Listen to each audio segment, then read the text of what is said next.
Hey, search.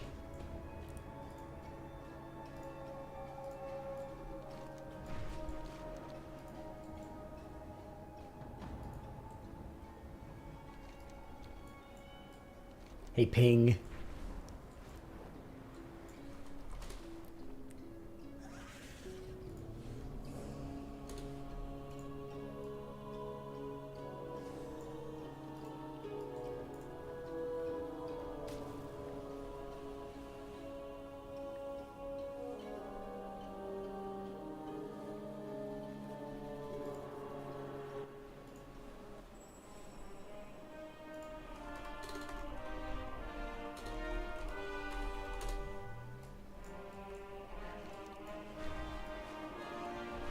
It's me and you. Let's chat. Sure. What about?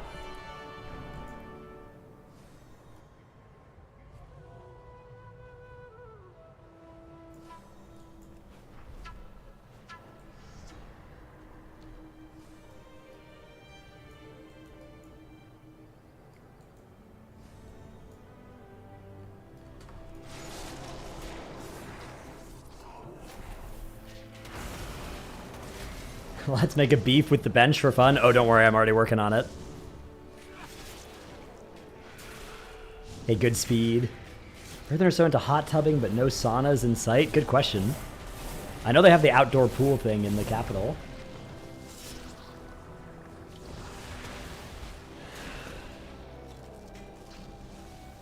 Damn, that one wasn't a rep rare, I guess.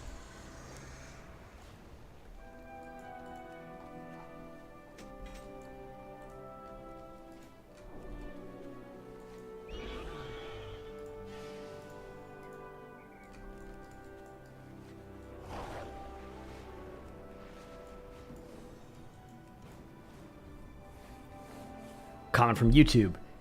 Hey Dranos, do you have any recommendations for ways to make leveling alts quick and fun without doing dungeons? Playing while at work, can't commit to group content, need alternatives. I think doing any side quests that you haven't done yet on your account is a pretty good idea, because a lot of those give rep, and the rep's nice. If you've already done all the side quests, and you don't want to redo quests or the campaign or something, you could do delves. They're not bad experience. It's not as good as dungeons, but you can do them, you know, by yourself, and you can tab out whenever you need to work. So they're pretty good for that.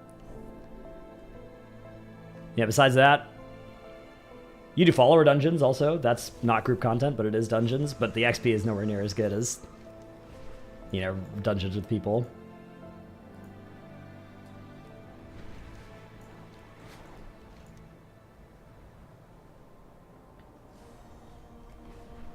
Guess I should go do this world quest.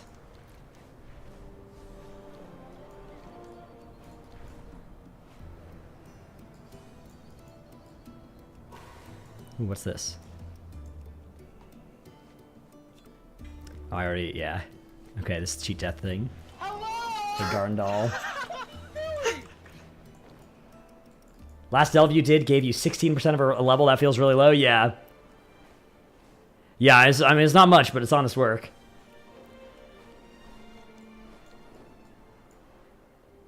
I think questing is probably the best answer if you don't, you know, hate questing.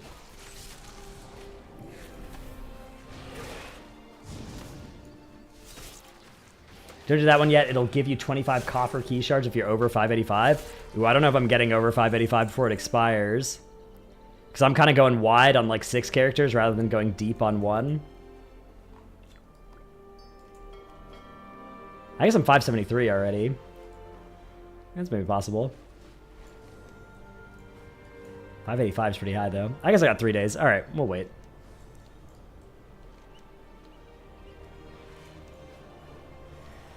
Ah, yeah, sorry about the end of Titan Forge podcast. There's a Pod EC. That's the new one me, Max, and Dorky do, but it's a little bit of a different take. There's the bench. There's a Warcraft workshop. Those are kind of some of the new options.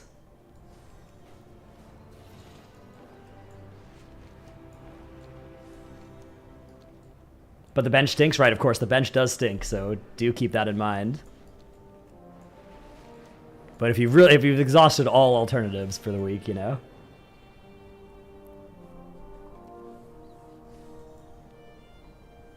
Frank is the reason to watch Potty C. Yeah, see what he's messed up this time. Charged silt from these clashing elementals are packed with healing properties. What am I gonna main? While they're occupied. Not sure yet. DK, Monk, Druid are probably the most likely in that order.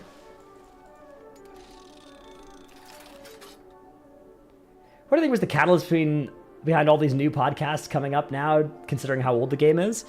I mean, there have been podcasts that have cycled in and out over the game's history. Star Sharping, thanks to the 54 months. No shot, it's been another month. Twitch is trolling you? It is indeed. Twitch does a new month every 21 days so they can get more sub revenue. No, they don't do that, but that would be good tech. I'm not sure. I'm not sure why there's been a relative increase in podcasts recently. Maybe it's somewhat viral, right? Like the idea kind of spreads around as people see one. They're like, oh, I could do that. Hey, the Meerkat, thanks for the Prime. Ooh, there's a rare over there. Let me... I think I've done this one already. I'm pretty sure I've done this one already this week, but... You know. We run it anyway. Growl is carrying the bench right now? Yeah. Growl and Squishy. My goats. When do we get the Potty C TikTok? Not just clips from the podcast? If it would involve us doing more work, probably not anytime soon. If it would involve Frank doing more work, maybe. That does sound like a good idea.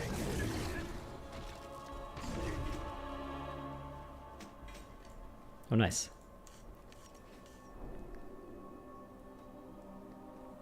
Some gigantic undercutting or sniping bot network just got shut down because it's not happening at all on the AH anymore.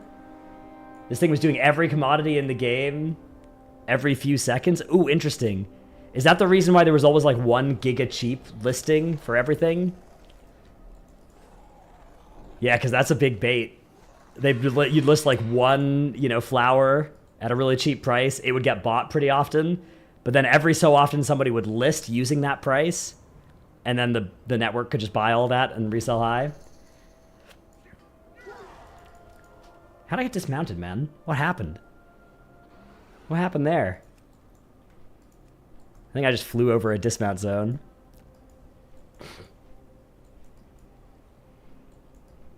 Sad the stream is only 30 minutes long today. Surely I won't stream while college football is on. I could not have told you that college football is starting today. What's professional week on the left? It is...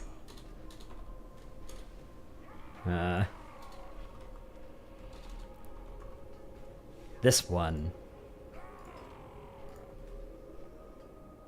Here.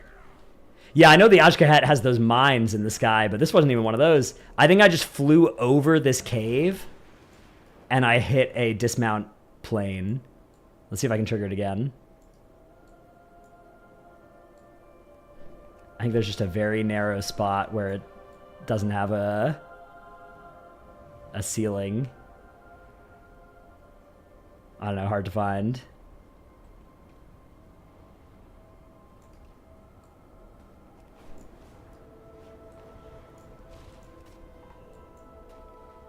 You farmed almost 1,000 wax? Fair enough. That's one way to get Valor Stones.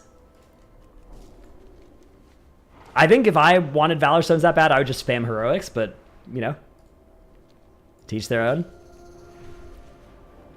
The clouds above the living grotto are full of rich, useful minerals. Ooh, I haven't done this world quest yet. Get up there and gather some. Clouds farmed. That's great. It's for overcapping? Oh, I see. You just hold the wax. Yeah, I mean, I guess that's fine. It's one of those things where it's like, it's very unlikely that your main is ever going to be short on Valor Stones, because just all the content you're going to do that's going to give you stuff that you want to upgrade with Valor Stones is also going to give you Valor Stones, right? But it's not like you can be doing anything better this week, so, that's totally fine to do. Am I going to be using the Mole Arm on the Blood Decay? Nah. I ain't farming that. That's not for me. Guess things over in Hallowfall. Get the message. These are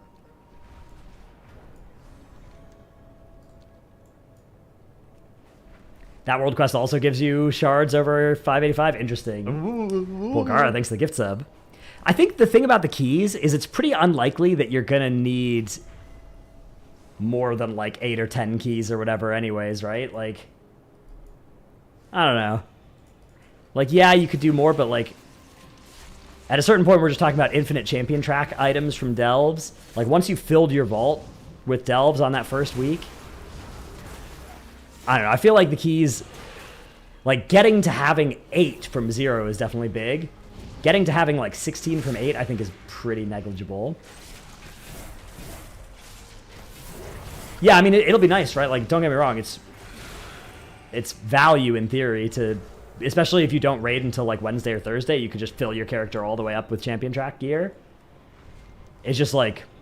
Yeah, and it gives you protection against duplicates dropping in the same slot, sure. But, like, again, you can farm... You can get champion track gear and hero track gear from the raid that week. And then also, starting the next week, you can start farming them from M+, right? So, like, I don't know. It's one of those things where there's serious diminishing returns past a certain point. It's pretty unlikely that... Because we'll have 14 keys, or 13, or 12 if you skip the early access entirely, just from the weeks stuff. So going from like 12 to 15, I think, is going to be, you know, not nothing, but not worth pulling your hair out over. Are projects doomed this tier? I have no idea. That's something you'll have to ask one. I mean, the good news is they probably have time to, you know, gear up a replacement, right? Like, it's not like you're losing time on... Like, the only thing that would be bad is if they can't find a good replacement. But if they have somebody who's willing to do it, they're not going to be short the character that's geared to do it. I have many wares. Where do the keys come from? You get 4 per week from, like, weekly activities, like the special assignments or the assembling the machine or whatever. And then you also can get fragments from world quests that turn into new keys. A bunch of world quests will give like 25 fragments, and it takes 100 to make a new key. There are also some keys on the renown tracks as well. Like here, there's one for renown 13 assembly. Is it true I'd get a key if Dratno sees this comment? No. I don't have any to hand out, sorry. Okay, I don't think I have... Let's see, Hallowfall, Dornagal, Dornagal, Dornagal, Dornagal, Dornagal. All Dornagal. Let's just quickly check. I don't think I have the rep for this just yet.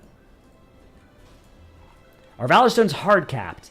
Or just capped at 2,000 to currently hold at once? Yeah, it's just capped on how many you can hold at once. Is there a catch-up if you can't farm the keys this week? No. But again, you don't need to have, like, that many of them. The best use for them is just during Heroic Week, mainly to fill your vault, because the best vault you can make during Heroic Week is actually from Delves in terms of eye level. But outside of that week, it doesn't really matter. So, like, going from having like 0 to 4 keys going into that week is definitely really big. Going from 4 to 8 is really nice as well. Going from 8 to 12 or 12 to 15 or whatever, those are much smaller. What are these keys? These are the, I guess they're inventory or their currency. Restored coffer keys. You get them from... You get 4 per week from, like, big outdoor world events, like the Spreading the Light, or Awakening the Machine, or doing your Pact in Ajkahet, or doing the Theater Troupe in Dorne, the weekly quest from the capital city, and the Special Assignment world quests. You can only get 4 per week. Like, that's more than 4 activities. You only get 4 per week from that. And then you also get fragments from world quests sometimes. And these can be converted into more. Like, every 100 of these gives you an extra one. Yeah, you can have 6 right now if you... There was 1 you could earn for the first day of early access, or day and a half of early access or something. My cook is they will release normal raid as a surprise on next reset completely unannounced. I would bet 10,000 to 1 against that. That would be a wild thing to do by surprise.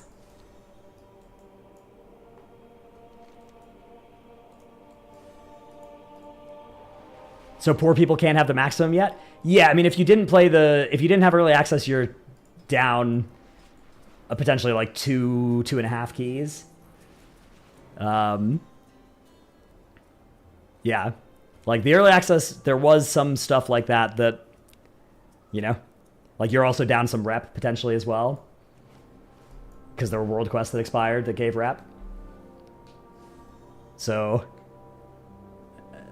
it's one of those cases where it's like, the early access definitely did have benefits, but they're unlikely to be that important. Like, exactly, it won't really matter because Delve, the keys are really good for gear for like one day, which is Tuesday, September 11th, or September 10th, and Wednesday, September 11th. Those 2 days are like, those are Delve tier 8, you know? That's good for high-end players. After that, it's not true anymore. It won't really matter. What's Fashion Week or is this one?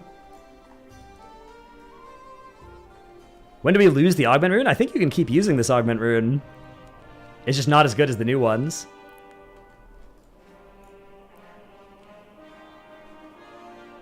People who time their vacation properly are going to be able to grind. Yeah, see, the thing is, like, if you miss out on any 4-day period over these first, 2.5 weeks of the expansion, you are going to be missing out on something, but it's almost certainly not going to matter. If you're missing out on a 4-day period after September 10th, that's when, like those are the days that are important to not miss if you're a high-end raider or something. And if you're not a high-end raider, then it's all of the min-max is, like, way more sweaty than you need to worry about. Woodpeckery, thanks for the prime.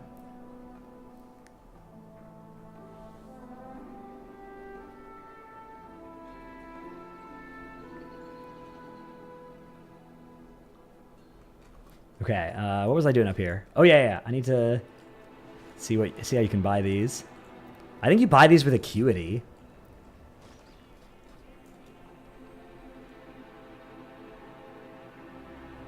Everything has a price. Yeah, okay, you do buy these with Acuity. Interesting. Wonder NATO. Thanks for the sub. When you do Delves, am I having Brand heal or DPS? I'm just having him DPS.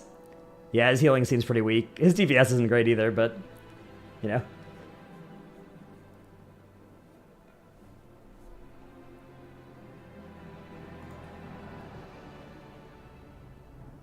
I don't see the value in farming the Champ Track Renown pieces because you not get the Ruined Crest till Heroic Week to upgrade it. Past what the Veteran Track maxes out at. Yeah. I mean, Champion Track pieces are good, right? It's like, are they that sick? No, not hugely. Are you potentially going to drop better pieces in Raid on Heroic Week? Yeah, potentially, but maybe you won't, right? And maybe you'll be happy. Maybe they've got better stats. I don't know. It is like everything you can do during these 2 weeks is small optimizations or like situational things where it's like, oh man, if somehow I don't drop any necklace, I'll be happy that I have, a 606 necklace. ZC90, thanks for 3 months. Okay, I don't think I should buy any of the knowledge because I think I need to keep my acuity. I think all this knowledge is not worth as much as the acuity. You do get a refund. Like, I think you'll get the acuity back, but I need to keep my acuity. I need to craft tools with it. So I think I'm done farming profession stuff on this guy.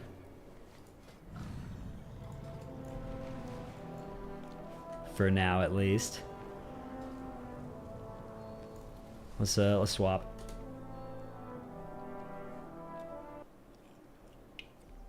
Question from YouTube chat. I can use Weathered Crest, right? Yeah, weathered crests are...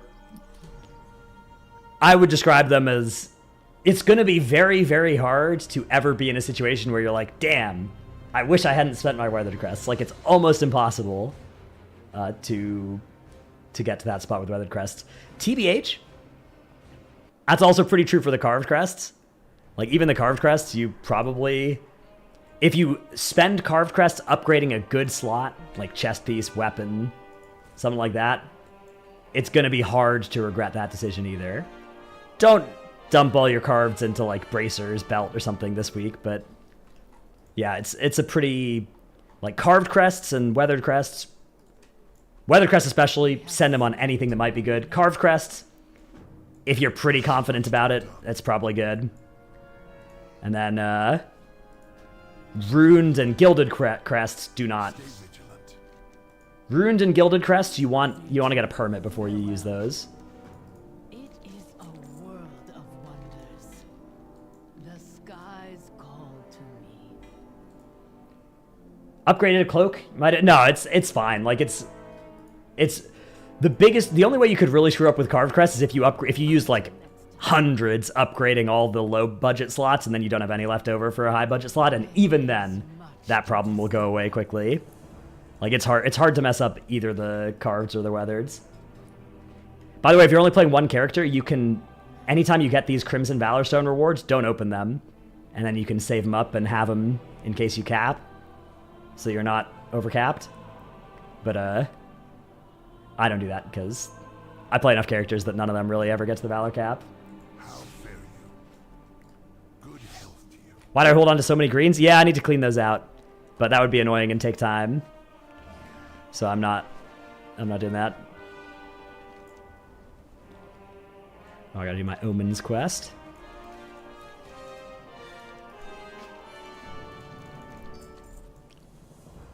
Okay, how many Valor Stones do I have on this guy? Yeah, let's just send it.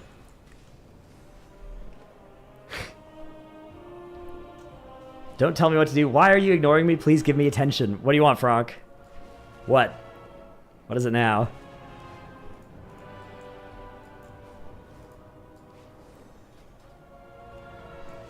Name of Profession Week, Aura? Here. How many tunes do I have at 86? I have all the tanks.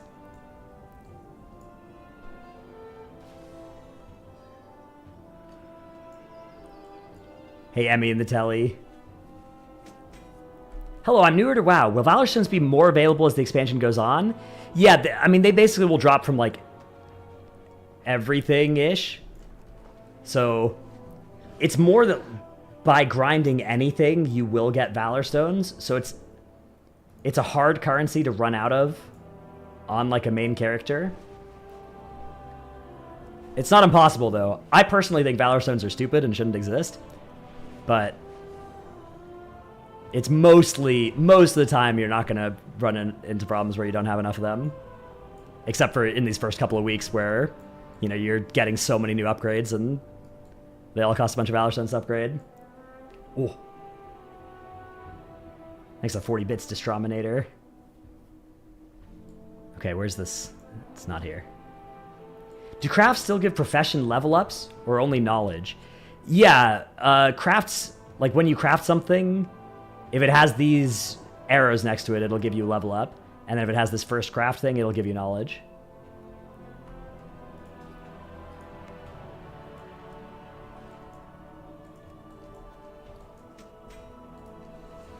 How would I compare War Within early content to other expansions early content? I would say it's definitely clear. Like, Blizzard are definitely giving out like a much more consciously paced start to the expansion, which means that if you're somebody who's like, you love it when a new WoW expansion comes out and you just want to play WoW 24/7, 365, starting from when the WoW expansion comes out, and just like, and the way that you do that is with Mythic Plus, for instance, you know, you're going to be encountering this weird feeling of, I'm bored / why do I don't need to log into WoW today.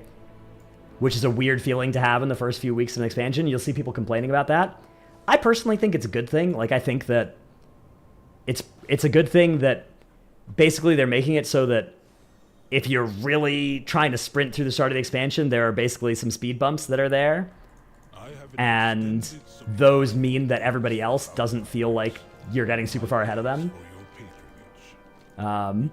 But it is weird. I mean, it is certainly weird that, like, I joined Discord today and my guildies were playing League of Legends. A new expansion in World of Warcraft came out this time last week, and my guildies are playing League of Legends, which, I mean, first of all, it's just always a disturbing thing anytime that's happening, but especially new into a WoW expansion.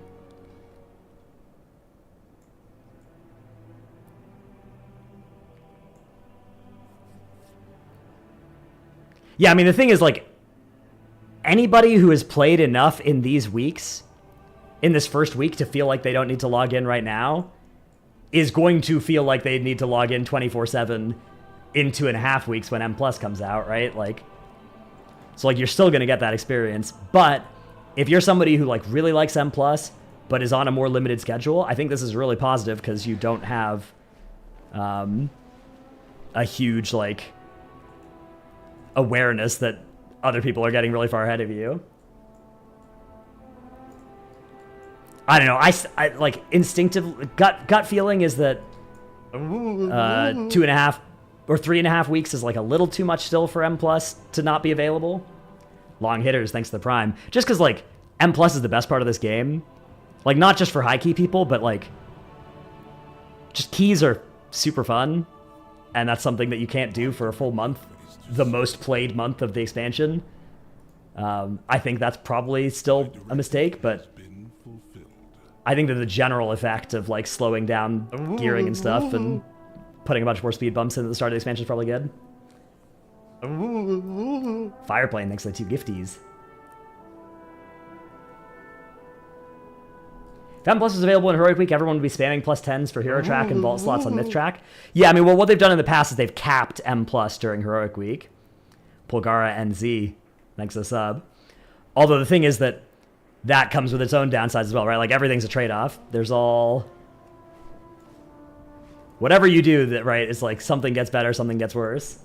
I just feel like M Plus should be... I feel like M Plus is the best part of WoW, and it's weird to take it away for so long in what's otherwise the most hype time in WoW. Like, that's the part for me that I can't get past. Drake Bussy Dalaran, thanks to the gift sub.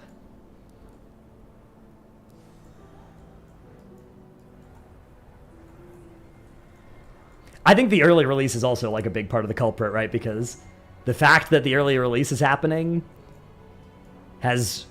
It kind of adds some extra time to the start of the expansion, and also it's probably made Blizzard a little bit more careful about, you know, not putting a bunch of stuff super early to then make it so that the early release people are, like, getting really far ahead.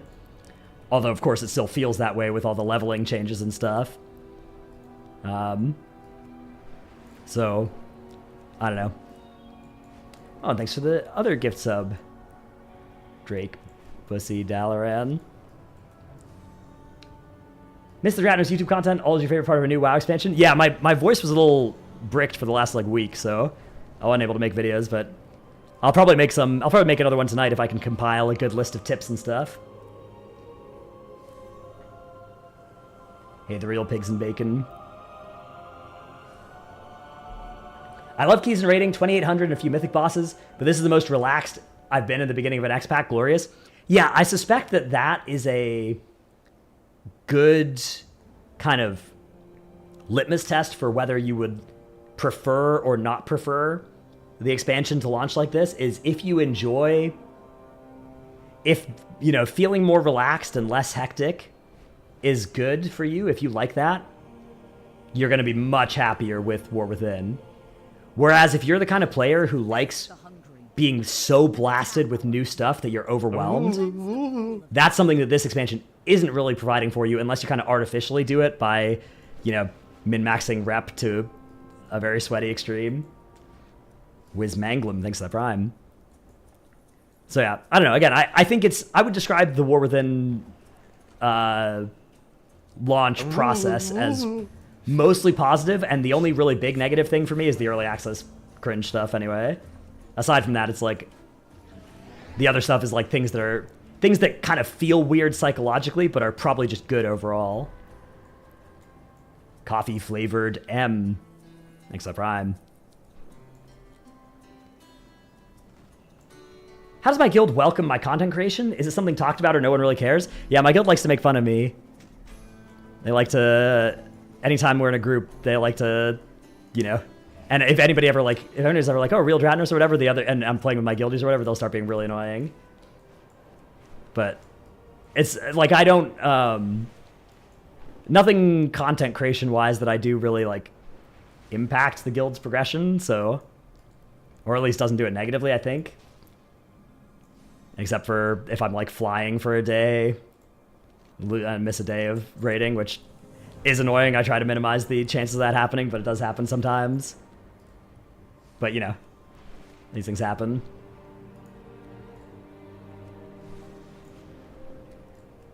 For all the weeklies like the theater, can I do them, then wait to hand in the quest? Or do you get the rep right away? I'm actually not sure. I think you maybe get the rep right away for those ones. So if you're trying to min-max Darkmoon Fair, I would say maybe wait. But maybe somebody else in chat knows the answer, because I don't. Oh yeah, they love to watch my old Minecraft videos. That's another common thing. Dude, having Touch of Death is great when you fight one mob every 3 minutes. Nice. Knowledge point.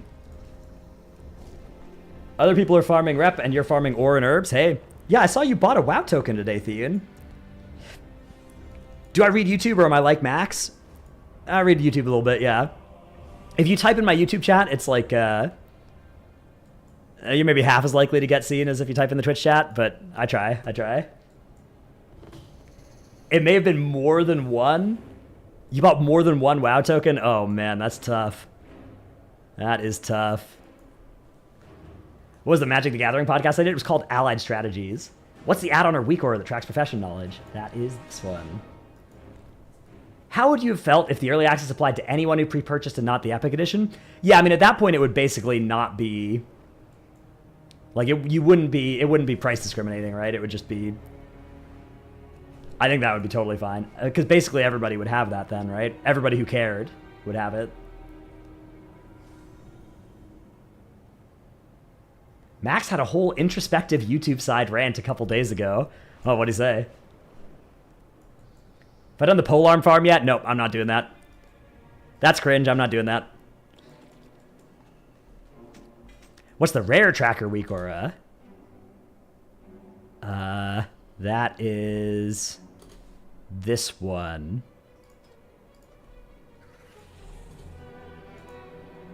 Then everyone would pre-purchase and it wouldn't be a smooth launch. I think the smooth launch narrative is a bit of a... Like, that's a... Blizzard is probably really happy every time people are like, oh, but it creates a smooth launch, though, because then that's like, they get to just sit back and be like, yes, that's right. That's why we got to extract an extra few $1 million from you guys and have people play late, is so that we could do a smooth launch, and they're just doing the exact same thing they would have done either way. Like, Dragonfly launch is pretty much, like, it compared this to Dragonfly launch, it's pretty much the same except for the boat thing at the start, but, you know, they've mostly got it figured out how to do a launch without it being too dirty, and then also, it's not like there weren't server instability issues and, you know, weird things happening over the past week, even with the early access thing. He talked about the difference in person who watches YouTube versus Twitch. Oh, that's interesting. I don't really know what kind of people... What the difference is between the YouTube watchers and Twitch watchers psychologically. For me, it's just like, I feel like if you have YouTube Premium, you should just watch on YouTube because, you know, no ads, right? That kind of owns. Cognitively, it's huge. Interesting. Older people on YouTube, ad block easier on YouTube. Yeah, okay. I mean, those make sense. I do feel like the Twitch chatter experience is is nice. Max doesn't know either. He just needs something to talk about. Hey, look, I can't criticize that. That's a glass houses situation. If I ever criticize streamers yapping incessantly about something they know nothing about, that's I do that all the time. Messages don't get read on YouTube. Yeah, it's hard to monitor both. That is definitely true.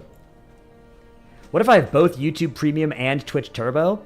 Yeah, if I had both of those, I would watch on Twitch. Twitch, I don't know, YouTube is just like when people type, you see their avatar, not just their name. That's so weird to me. I don't know. YouTube's for videos? No, YouTube is nice as well, because it's good if you want to like pause. If you want to pause and go back, right? Like YouTube kind of owns for that. If you want to pause a stream and not miss anything, particularly like if you're watching esports, you're watching like LCS or something. You need to get up for 20 minutes. You know, you pause after a game, and then you can just like scroll to the start of the next game and just start watching there. Whereas if you're watching on Twitch, like Twitch is awful if you want to pause and then restart midway through, right? Like that doesn't work at all. So yeah, and also I think VODs last forever on YouTube, which is kind of nice. Are the rares weekly? I think rep from rares is weekly, yeah. Ooh, Vilewing. I think I've already, like, see, the thing is, I'm pretty sure I've already killed Vilewing this week, but maybe not on this character. So I'm pretty sure I won't get rep for it. Yeah. So that's the thing. I don't think this week aura attracts warband rep. Which is, I don't know, that's probably tough to do. Should we be buying the renowned gear? I have no idea what I'm supposed to be doing. Switch to classic. Since Shadowlands, even new professions are freaking you out. Expo, thanks for the 4 months. And MN Wookie, thanks for the sub. So, yeah, buying the renowned gear, like buying the veteran track renowned gear that's available, that's, I mean, it costs resonance crystals, but you can just farm as many of those as you want. So, yeah, I would say buying those is a good idea. Like, it kind of depends. If you are short on resonance crystals, you may have to prioritize, but I think that is the best use of resonance crystals. You have handy notes just hover over and it says claimed or unclaimed. Ooh. Mine doesn't say that. Is this handy notes doing these skulls? Maybe I haven't updated handy notes. Wrong handy notes? Okay, what's the right handy notes? I have rare scanner. Do I have handy notes on? A, B, C, D, E, F, G. Okay, I do. But I don't have handy notes War Within, probably.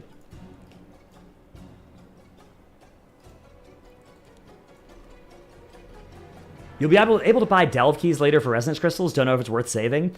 Yeah, I mean, resonance crystals are... See, they are, like, infinitely farmable.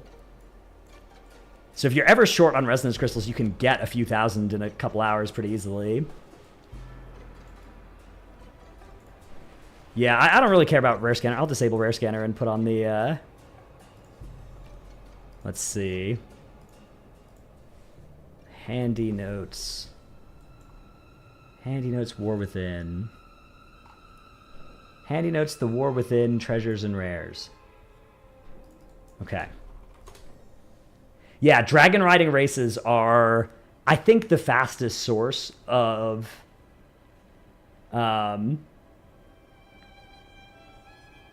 resonance crystals, and you can do it on any new character as well. You can just keep doing them.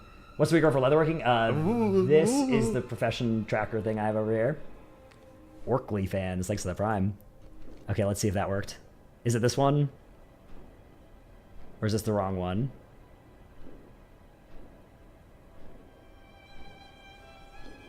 When does Frank show off Dragonflight Rewind? Yeah, I think he's running a little bit late on that. That's the wrong one. Okay. That is annoying.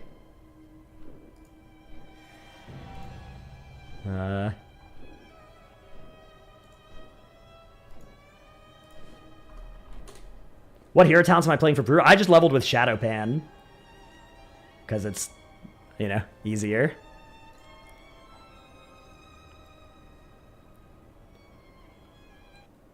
For the pet drop, can you just sub to 2 channels to get it, and does Prime work? That is a good question, and one that I should know the answer to, but don't. Let's see. Twitch drops World of Warcraft. View article.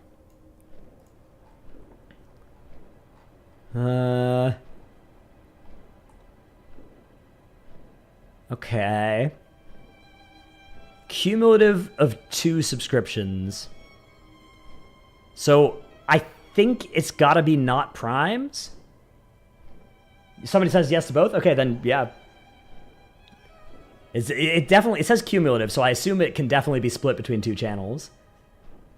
I don't know for sure about Prime, but the good news is, you know, you're gonna use your Twitch Prime anyways, right? So, if that doesn't work, it's not a big deal. It's not like you wasted money. Okay, I gotta buy my Kedge knowledge. So for those of you who don't know, this profession area of the Nerubian city has a vendor for each profession. Hippo, thanks to Gifty. That gives you knowledge for Kedge. So, this is a good deal. Get these for all your professions. 10 knowledge as well. Oh yeah, I gotta reload my UI, I think. For this, maybe. I don't know if I already reloaded. I'll do it again. That's one time, yeah. The Kedge knowledge is one time, but it's very good. If you want a Wowhead article on that, that is here. It said unclaimed and claimed on different ones? Okay. Oh yeah, nice. It does say unclaimed on the reps. That is poggers. Bartham, thanks for the prime. Hippo, thanks to the gifty. Oh wow, my guild earned a bunch of achievements as well. That's great. Bloodgore, thanks for the 2 months. How's the voice? You know, it's been better, but it's also been worse. Such as a couple days ago. It was substantially worse.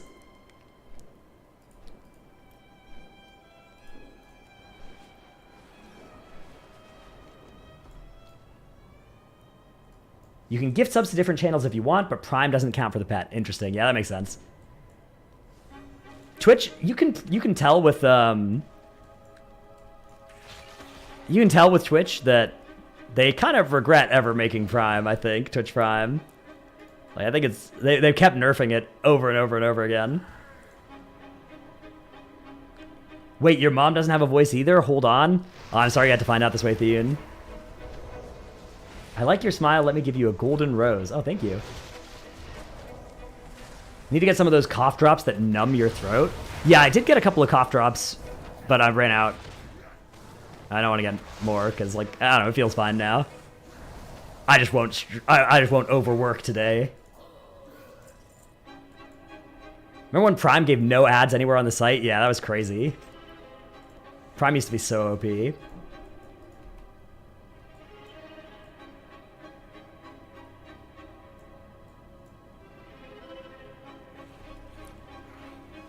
Doyle PTV, thanks for the gift sub. I went to go buy the book for 10 knowledge points with 200 acuity. Realized you spent 300 on a blacksmith bag. Now you're exactly 10 off being able to do embellishments for your patron orders. That's tough. Maybe you can still have some of the like weekly ones that you can get. Like from just opening random treasures. Or some of the one-time ones.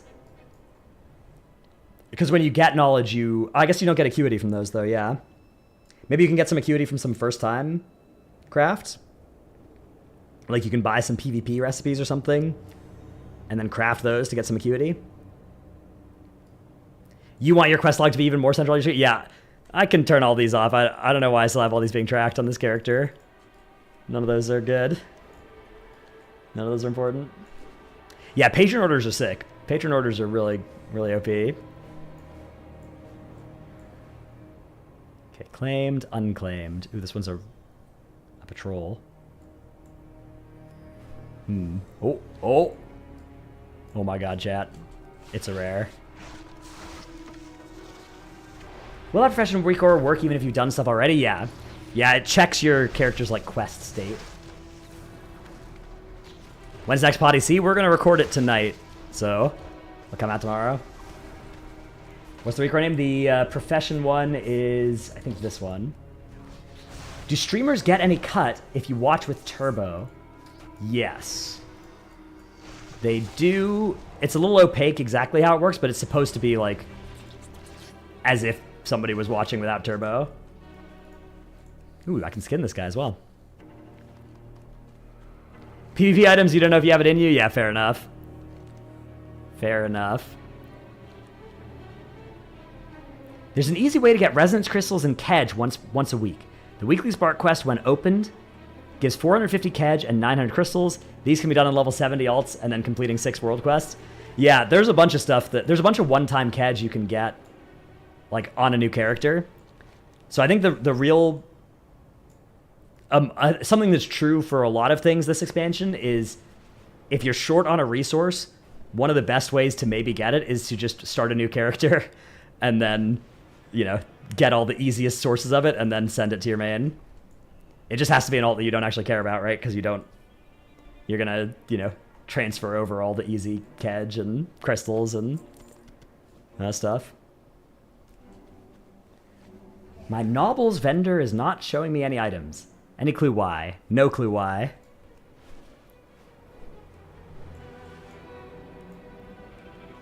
Hey, Mr. Thick Purple.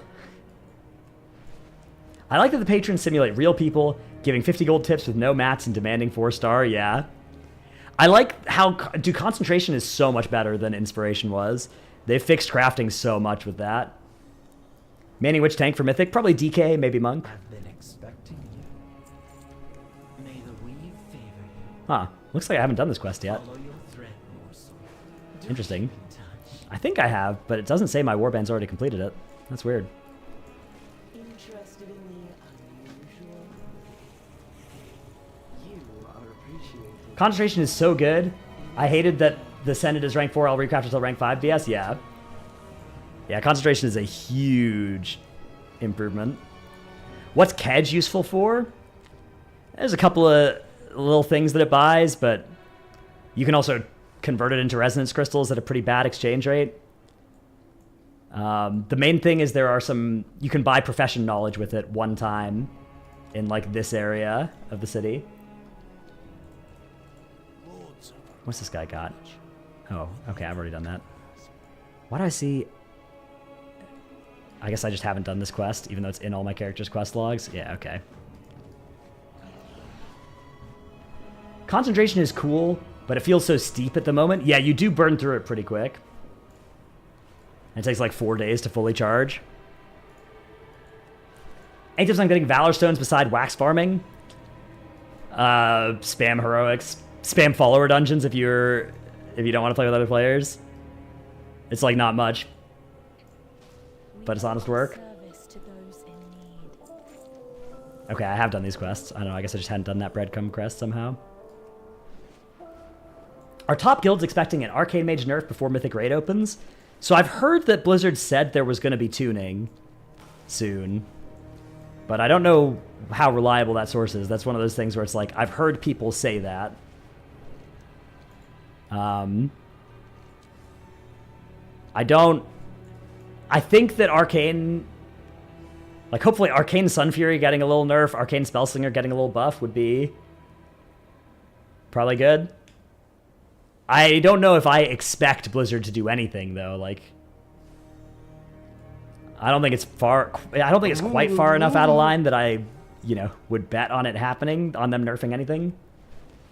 Gumby88. Thanks to 6 months. Nagura interview said there was going to be tuning. Okay, then yeah. I don't know. I don't know if they'll take like a light-handed approach, a heavy-handed approach, or what. Do I read chat messages in my head before I read them out loud, or am I just like Ron Burgundy from Anchorman and read whatever's on the teleprompter? I read them. I read like 5 words ahead of what I'm saying, so... You know, sometimes somebody will type a bad message or whatever, and I'll realize it midway through reading it.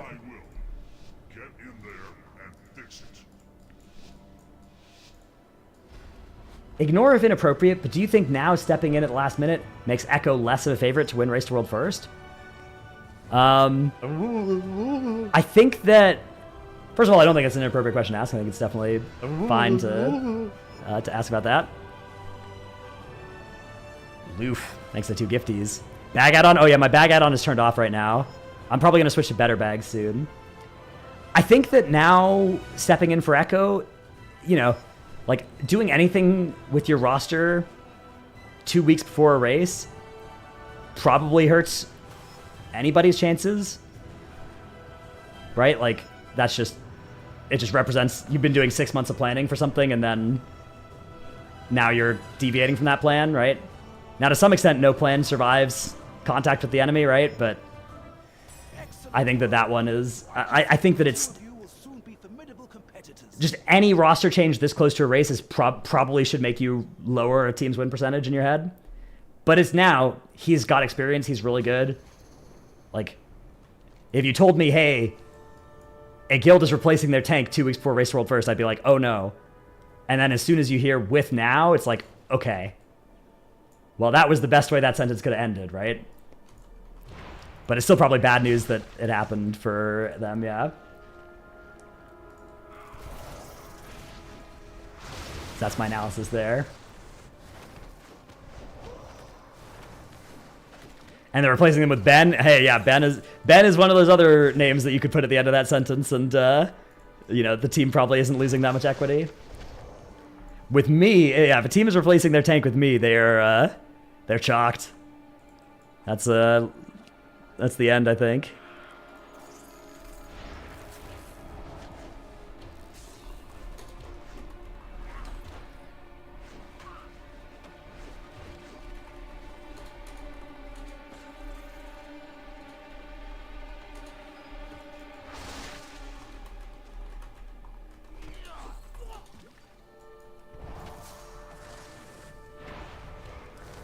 I reckon the fact that now has been there before, and we know how good he is, will actually help Echo. Yeah, I mean, he's definitely really good, but I think it's mostly just a case of, like, I don't know. It's not the plan, the prep work, right? Like, he hasn't been doing the prep work that the rest of them have been doing for the past however long on beta and stuff. But I guess if you're, you know, he has played with Mirez before, so there's synergy there. Also, Mirez is just, he'll be good with anybody.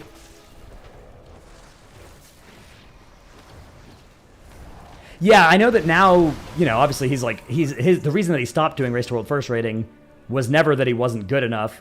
It was mostly that he didn't enjoy all the, like, stuff that surrounds it, right? But if he's only coming back for 1 tier, that's probably not, like, psychologically, that's probably not a big issue.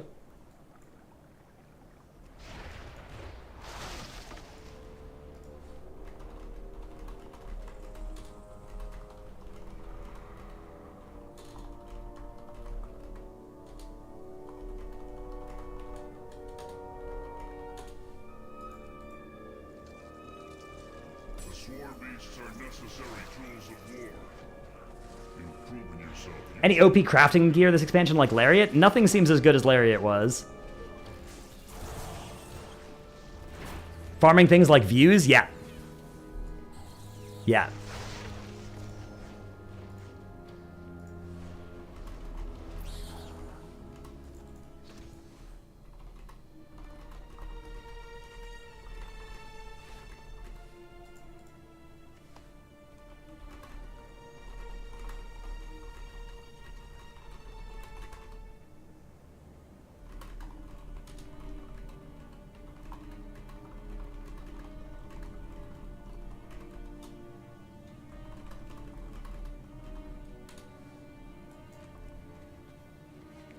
Does now have an evil twin. I don't know. I don't know the significance of that name either. How long is Potty C on break for? We're going to do a Potty C. We're going to record one tonight. And then we'll probably record one next week. And then, yeah, I don't know what we'll do during Race to World first.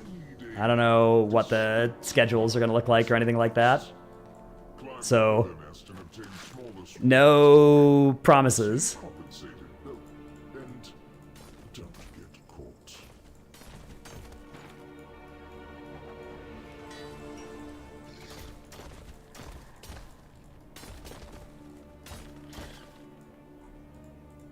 Am I casting this race to world first? I have nothing to announce at this time. I'm afraid. Perhaps sometime soon I will. How did I get knocked up? Why don't I got hit so hard I lost my climbing gear. That's new. Is this a streamer who actually reads YouTube chat? Yeah, I read 1 out of every 10 YouTube messages, so you guys get some false hope that I read YouTube chat.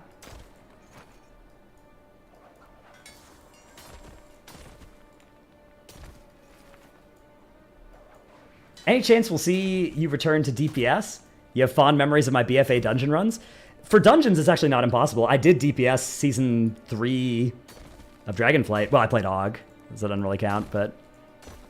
yeah, definitely not impossible. For Raid, I'm tanking for the foreseeable future for Raid.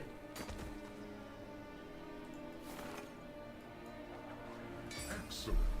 I get my message. Read this for the 1 out of 5 statistics. That isn't tied to me, and you get paid. SAT question. Twitch is to early access as YouTube is to poor people. Okay, first off, that's a bad SAT question because they don't put the... what is it? The anagrind? One of the anagrinds, right? And you have to figure out what it is. And second of all, that one also just doesn't make sense. Also, those were so stupid. Those were among the stupidest SAT questions, were the anagram ones. YouTube stream quality makes it worth watching on here, but the chat experience is so much worse than Twitch. Yeah.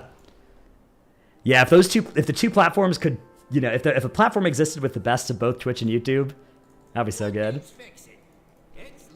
Any chance me and Titles do more content in the future? Yeah, definitely. I think also some bench Titanforge overlap content is very much a possibility.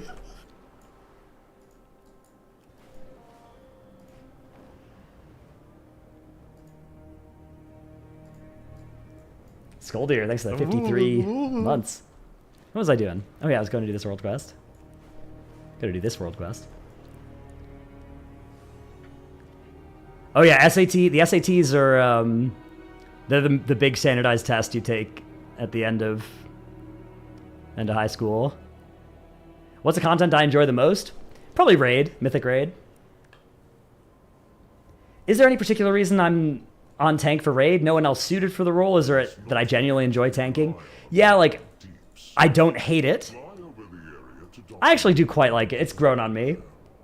And I'm like, you know, it's worked out enough that like switching tanks is a very risky proposition for a guild, so it's something that we wouldn't want to switch from something that's working to something unknown without having a really good idea. Like without somebody that we thought was like, oh, this person's really, really good. We should take a chance on changing things. He learn. Yeah, I like the little camera shutter sound.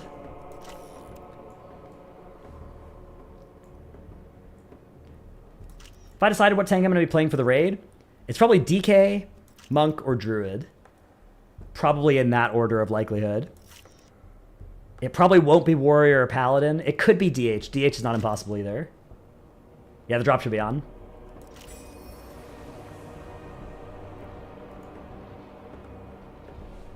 The monstrosities brewing are clearly unstable. These notes are invaluable to my alchemists.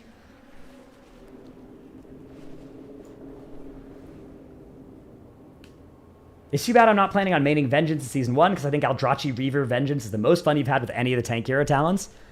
Oh, I've been, I think DK Deathbringer, when you proc an extra Reaper's Mark, and then, like, if you can set it up so you just cast 4 Marrow Rends in a row as the target's getting below 35%, and you just go, exterminate, exterminate, exterminate, exterminate. It's so good.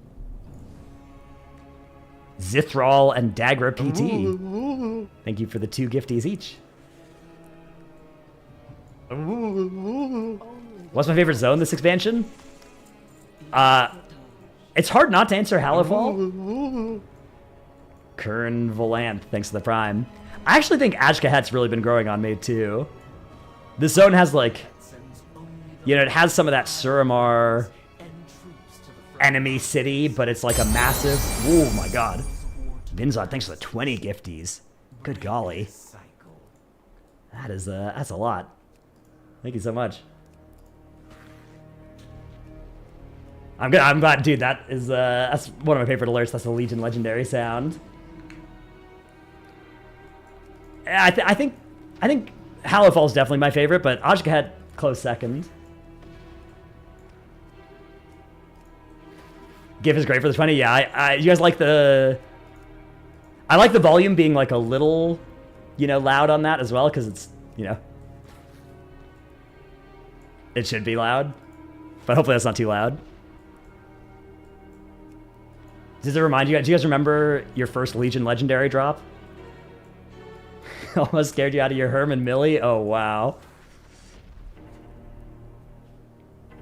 I remember my first Legion Legendary drop. It was Heroic Nithendra. Agrimar Stride. I was not happy. I was happy, but then I kind of realized, like, I shouldn't be happy, Bindings of the Sun King? Oh my god, I hate you. What kind of gear or item level will be fine for M0s in week 3? And if daily lockouts on M0 being confirmed instead of weekly? I think it's daily for that first week. I think. I don't know for sure. That might be a hallucination.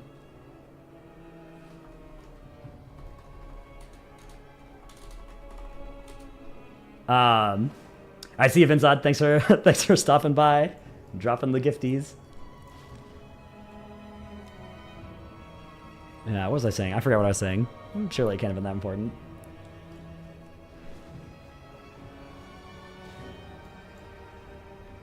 Do I agree with Platinum WoW that War Within has the potential to be 3 times as good as Legion? 3 times as good as Legion? I mean...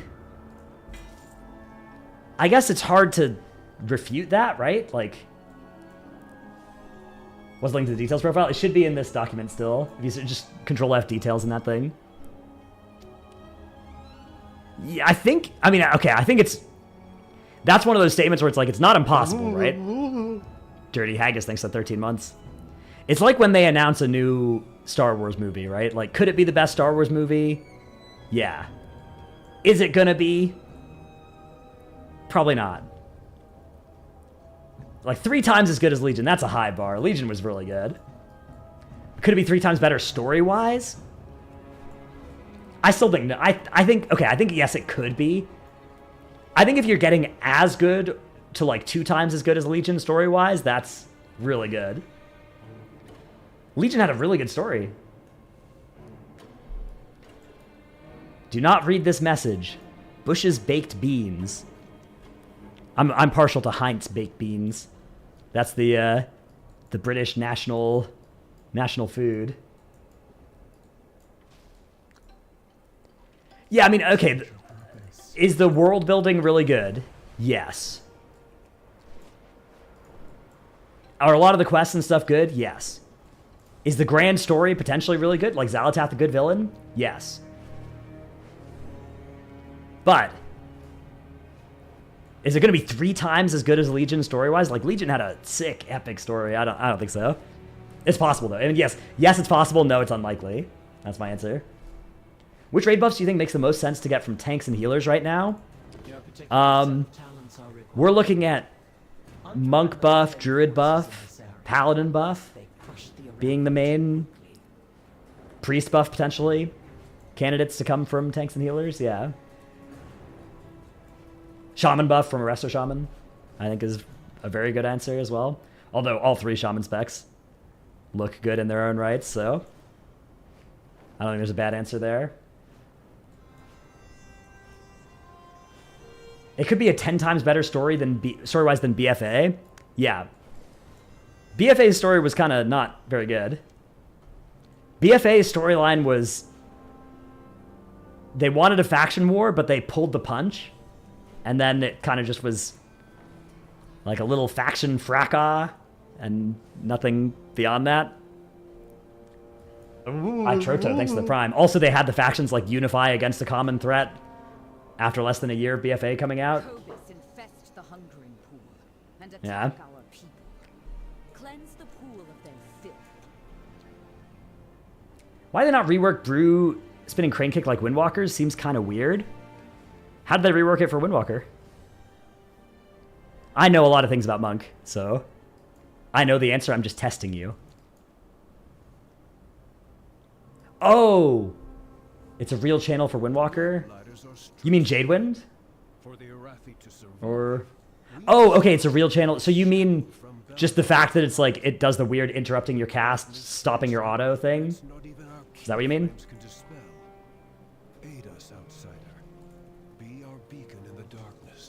Okay, yeah. Why do they not fix that?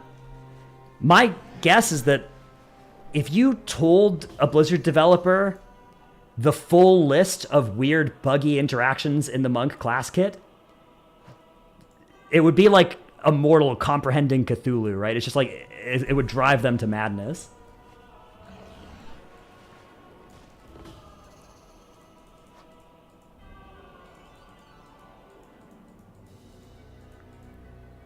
My favorite thing about Monk is that half the time they'll fix a bug and it's like, oh, this turned out to be a substantial buff or nerf to this class.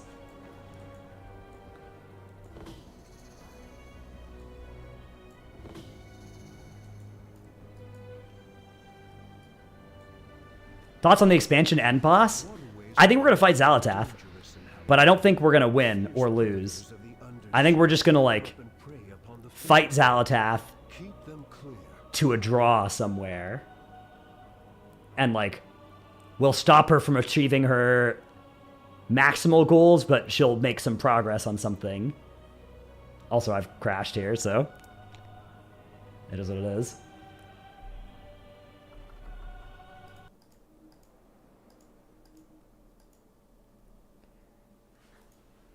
Do you think these 2 weeks of nothing is too long and the X-Pack might lose hype momentum?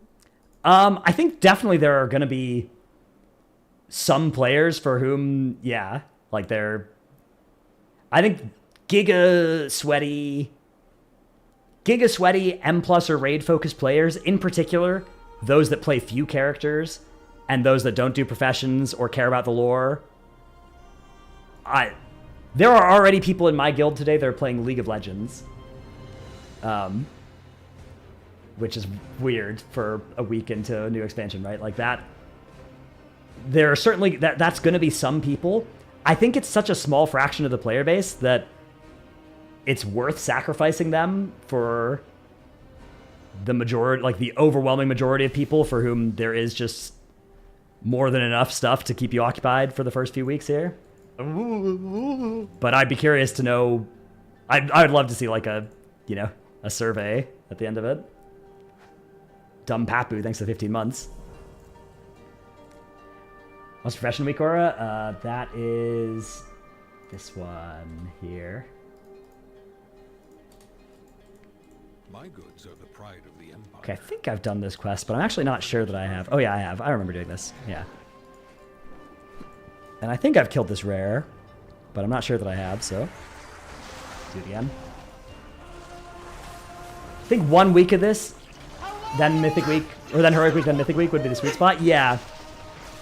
I wouldn't be surprised if, like, 1 less week was the perfect amount.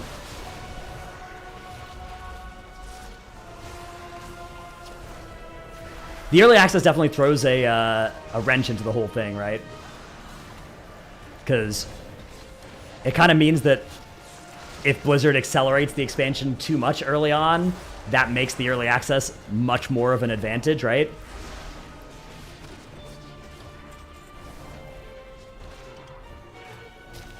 Played PoE for the first time when the league came out, already bored of WoW, back on PoE. It was a good PoE league. I don't blame you. PoE is really fun. Yeah, I mean, we already know that the Heroic Week is not going to be a thing in future patches. It was just a start of expansion thing for them this time. But I wonder if they'll keep doing it at the start of the expansion for next expansions. It does kind of make sense. I mean, as long as they have, like, a lot of stuff to do, it's probably fine. What's over here? Crabber supplies. Yeah, I think ideally the early access would just go away. That would be nice. Like, no early access. Launch the game for everybody on a Wednesday or a Thursday. you know, have a bunch of weekly stuff that doesn't turn on until the first Tuesday, and then 1 week of just the weekly stuff like we're in right now, and then Heroic Week and then Mythic Week. That would probably be my favorite way of sequencing it. But I think this is a pretty good way. 2 weeks downtime's pretty nice and chill. Yeah, I think 2 weeks is a fine amount. I just feel like 2.5 is like... Especially because after that 2.5, we then are still waiting for M+. I don't know. But I think at the end of the day, like, if I'm bored, that's probably fine, right? I play this game for a lot of hours per day. People that play it for less are not as bored. Also, I'm not even that bored because there's just, like, you know, professions and stuff that I can occupy myself with. I should keep that. Sell that. And sell that.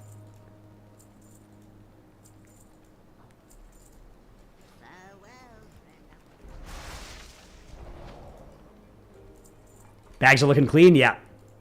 Oh, yeah. The way that I do my bags at the start of an expansion is I make 10 free spots, and then I'm like, eh, that's enough. That'll last for a while, and then it lasts about 30 minutes. But your valor is a beacon that rivals the key flame. Oh, there was a rare, I think. You have our gratitude. Sorry to retype, no problem. Chat's been moving fast because I'm super popular and famous now. So feel free to retype if I ever miss a message. I think I found another epic that's dropping already. Look up Fate Weaver on Wowhead. The ritual sites seem to be where it drops. Don't think people realize it yet. Okay, Fate Weaver Wowhead.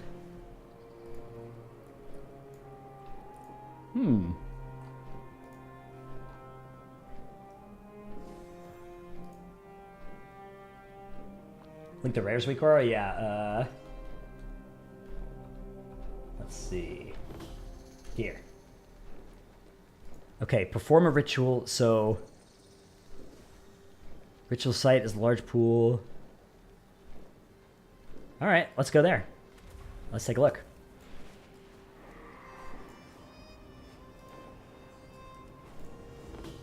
I guess, will it drop for me? Monks can use it. Yeah, Mistweavers can use it, so it should work. Yeah, check it out. Not doing anything else important, so sounds good. Lania Kedja, thanks for the sub. Where do you farm the Molarm? Arakara follower dungeons is what I've heard is the best way to farm it. I think it just drops from like elites in that either inside or outside the dungeon in there.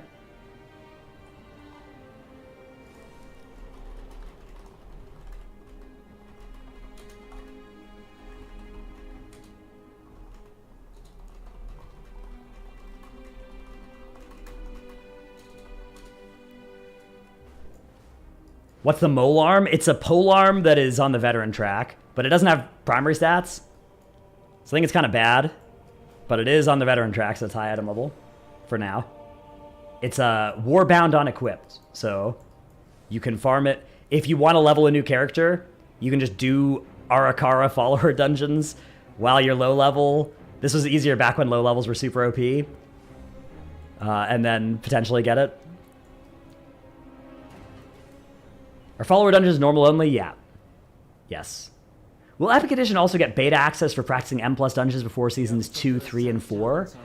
So practicing before seasons is just PTR testing. That's not beta. Everybody with an active WoW sub can play on the PTR. And we know where reactive webbed Escuchion is from. Nope.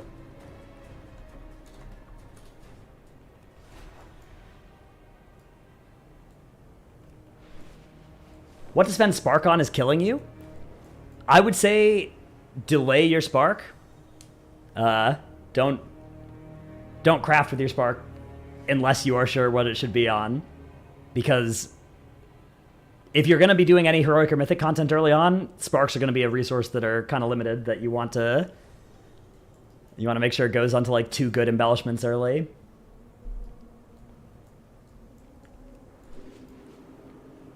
Okay, so this is supposedly the ritual site.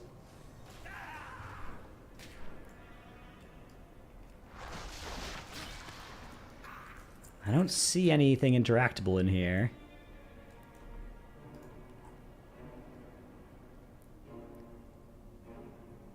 So there's some kind of ritual in here with this big spool of web. Maybe you have to wait for it to spawn or something.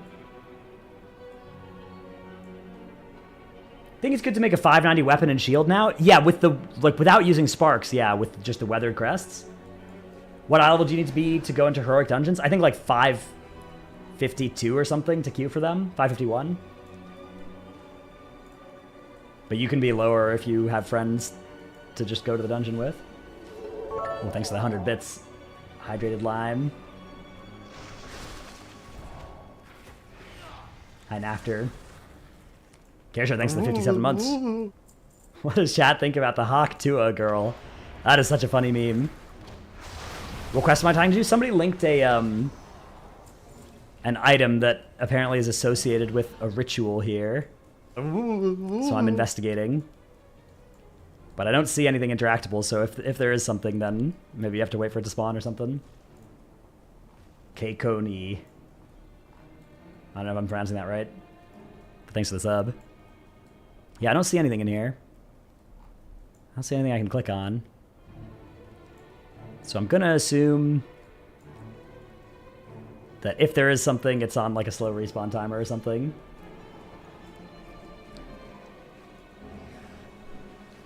Okay. I'm gonna go do the special assignment up in Hallowfall now, because I need to do that on this guy. Might have a respawn or a prerequisite based on comments people are getting it. Yeah. My guess is that I'm sure there is something there. So hopefully over the next couple of days, people will figure out exactly what the prerequisite is. I'm too dumb to do that. I just read the Wowhead comments once it does come out.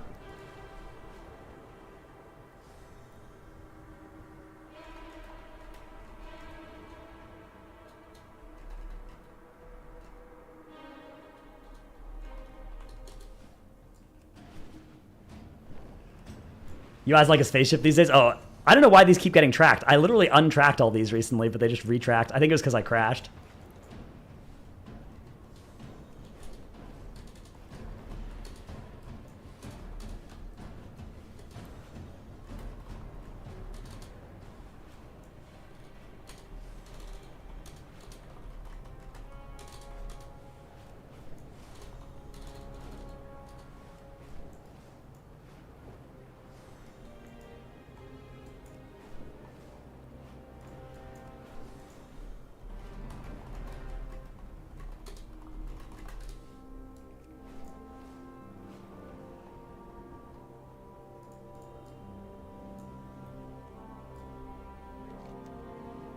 Okay.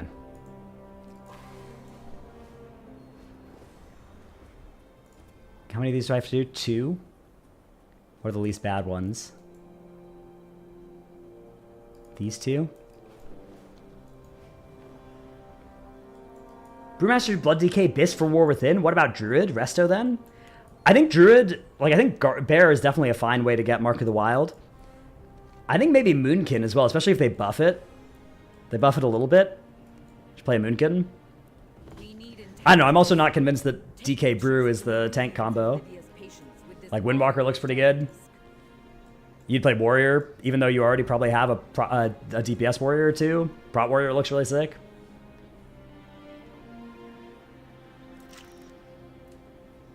How does Killing Machine work for Frost DK? I don't see the buff anywhere when you auto attack. I think, isn't Killing Machine one of the big, like, graphics that you get in the middle of your screen? Or am I thinking of a different thing? I guess it should have a buff associated as well, though. Vita, thanks for the sub. And Agent Zero, thanks for the gifty. Wow, this supporter streamer thing is kind of crazy. What's Profession Week or what does it do? It just shows you where there are a bunch of like one-time profession knowledge items, which I've got all of now, but it's good for tracking those. Let me link it. Hang on. Here, I think this is the link.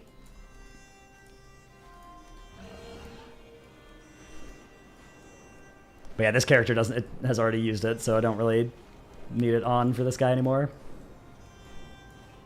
What percent better do you think Echo and Liquid are than your guild and us versus an average cutting edge guild? D-Bison, thanks to the Prime. I think Echo and Liquid, let's see, percent-wise, like just average player skill in that guild versus in our guild, I don't know, they're probably like 30% better or something than us on average. I think our best players they're probably equally good. Like our best 4 or 5 players, I think are about equally good as the average Echo or Liquid player. That's maybe hubris to say, but we got some really good people in this guild. But our average is definitely quite a bit lower. Who's our best player? Like, all of our healers are super sick. And then we also have some DPS that are good. A lot of them stink. Mountain Thane or Colossus? Thane is really cool. Colossus I think is really good too, though. Yeah, Benderic is cracked.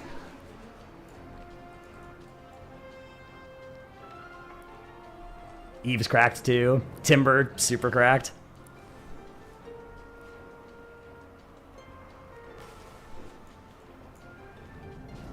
Yeah, Forgy, you know, very, very, very strong. Yeah, I think the, ability to play well for long times is definitely something that is untested in a lot of our players, although they did do it for TGP and did pretty well.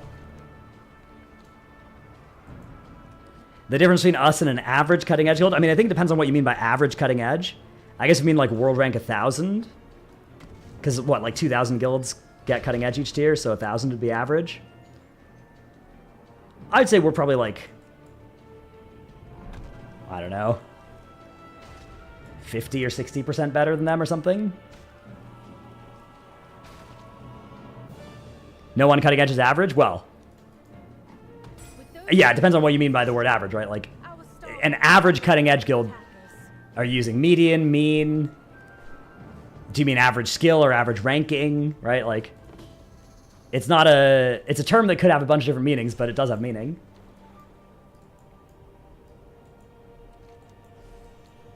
Yeah, I mean, if you're meaning relative to the player base as a whole, then yeah, everybody who's cutting edge is above average, right? But if you mean within the population of cutting edge guilds, the average cutting edge guild, that you can argue about what that means, but there definitely is an answer. It just depends on what your definition is.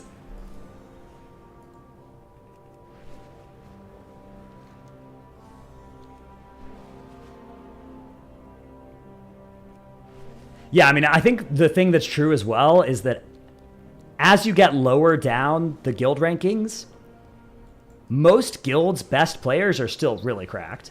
It's just like the average falls within the guild. But I don't know. You look at like a random World 100 guild or whatever, and it's like, oh, well, this guild has, one of the best M plushes in the world in it or whatever. Like one of the player that I just know is super sick. I've played with them before. They're insane, right? Like, and then just, 10 or 15, other players in there that are not as good. But even still, it's not like they're bad or anything. When faced with darkness, many feel their only choice is to spread its corruption. Stand firm against those. That's one of the things as well. Like, what do we mean when we say, like, how much better are you, right? Like,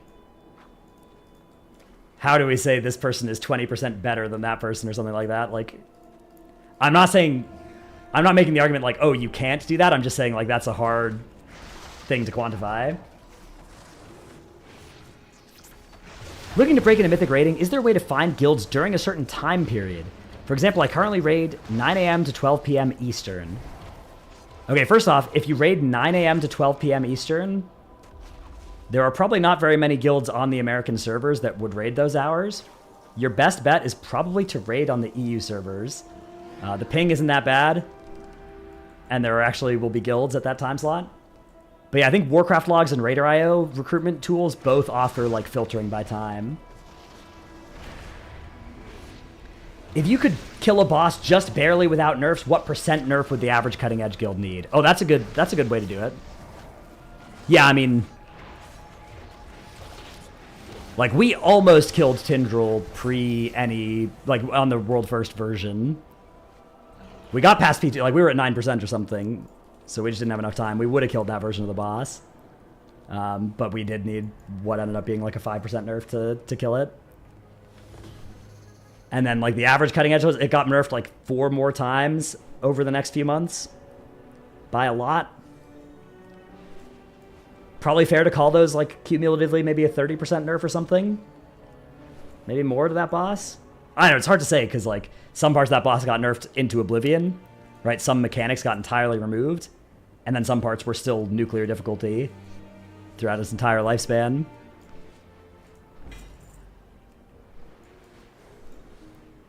Yeah, maybe 30%. Like if there's something that we can just barely kill, how much does it need to get nerfed for the world 1000th guild to kill it? Assuming the same level of gear. Yeah, maybe 30% or so. We'll kind of see, right? Because this time around we're getting a stacking raid buff. So we can kind of see where everybody finishes with how much stacks. Although again, there's a case of like guilds are going to kill it with more stacks than they needed because they just didn't do it in time before then, right? So it's like a time issue as well as a skill issue. I feel like Tindrill's an outlier. Those seeds are brutal, yeah.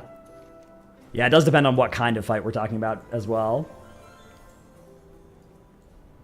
What kind of difficulty we have.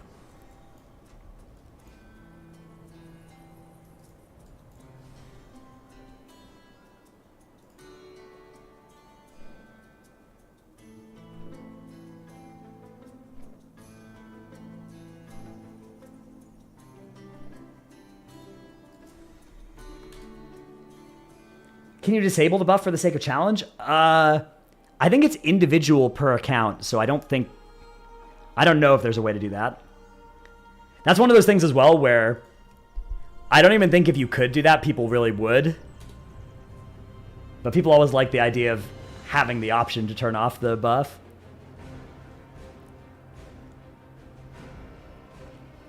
I think Fired Up and THD are the best at their classes respectively in the world. I haven't played with either of them enough to like, and I haven't played serious competitive content with either of them. So it's hard to really say. But I don't know. It's hard to think of a better mage than Fired Up. Warlock? Like Zerwo's really good too, but also I haven't played with him. It's one of those things where it's like, it's all just kind of, my conception of like how good different Race World First Raiders are is just based on what I've heard other people say about them. And like plays that I've seen, or you know, the gameplay that I've watched. Well, I don't have any Valor Stones on this guy. That's crazy. Yeah. I don't know. Anything I'd say would just be making stuff up. Which I'm not afraid to do. I love making stuff up. Maybe Gingy or Hopeful X. Gingy's a really good player, but I don't know if I would think of him as like... I mean, I guess he's been maining mage now for a couple of years, but I feel like he's more of just a general player than a mage, you know? Like, I would describe most of Gingy's skills as being more class agnostic rather than like being cracked at mage, right?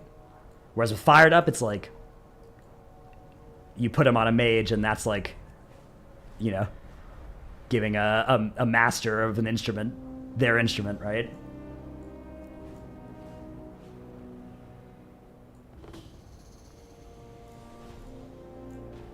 What's that knowledge weak aura? Here.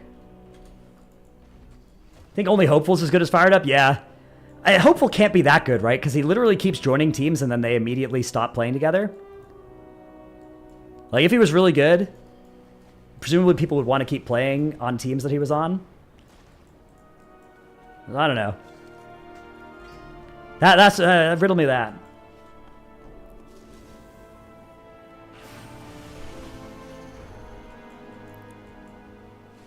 Hearth Jax is cracked at mage? Yeah. Yeah, I mean, it's tough because when we're talking about like somebody being good at mage, right? Like, are we talking about raid, M+, both, either? Okay, where is this reinforced beaker? I have a map pin here. but I don't see anything. Maybe I just already have got it? Oh, wait. No, there, look. There it is. It's down below. Okay, yeah, that makes sense. It's in this building. I see.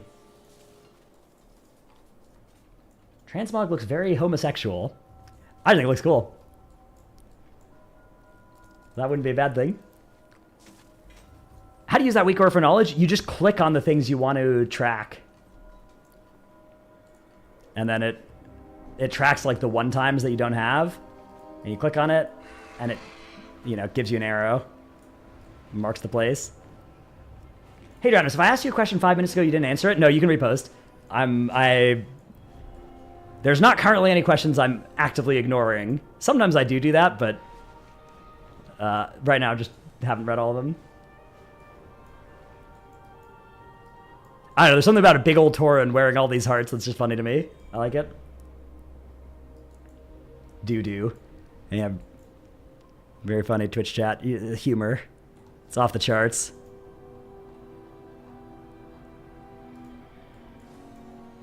Telling that we heard recently? Yep, but I'll link it again. There you go. If I had to describe myself as the X food item of WoW, what food item would I be?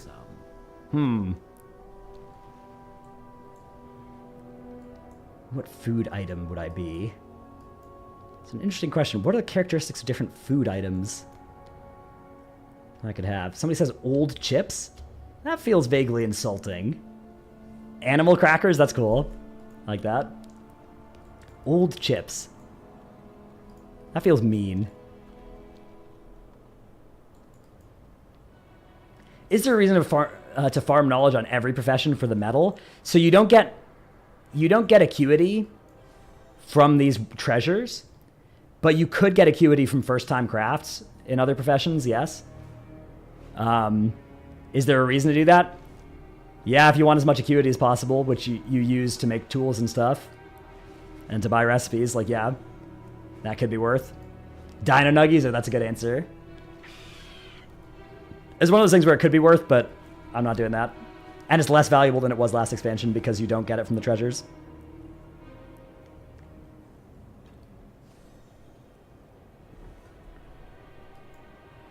What I use for talent builds, talent loadout X and talent tree tweaks. But right now I don't have any loadouts set up or anything.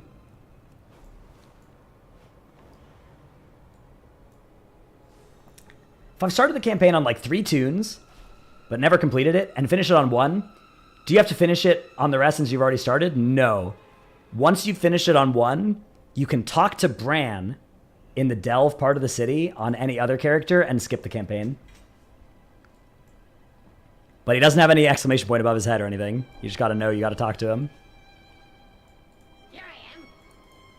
Oh, I don't have enough Kedge on this guy. Okay, bye. Damn it. Alright, I guess I should just do stuff in Ashkahat. Get some Kedge. Who do you think the best individual player you've had since I've started rating here is? The best individual player.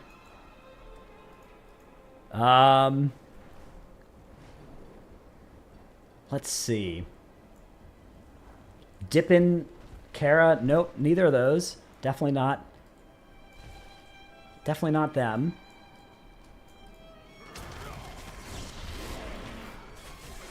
Oops. I forgot I had this talented instead of Thunderous Roar. Parse? Nope, not Parse. Queso Cop, thanks for the sub. I don't know, it could be... let's see. Yeah, it could be a healer. Could easily be like Benderic, Eve, Timber. Honestly, Hasty, G-Chills. Every healer I've ever played with, they're all really good. A lot of them. It could be Falk or Orc. Andy Monk S, thanks to 17 months. Hey Dratnos, 17 months subbed. Still going strong with the War Within here. I know I can't go wrong. From epic raids to battles unknown. With you, Dratnos, I'm never alone. How am I so handsome while crushing content? Oh, thank you, thank you. Thank you so much, Andy Monk S. Wes Canones? Yeah, I was thinking Wes as well. Jundies? No. No, that guy's not very good. No. That guy just makes a good plater profile. Nah. That's the reason we keep him around. Paid chatter? Yep. That's right.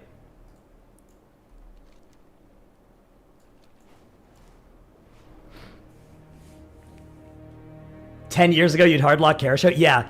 If I had to pick a raider,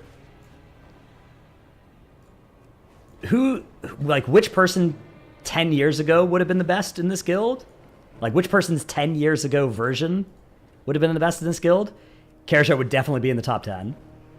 He would be up there.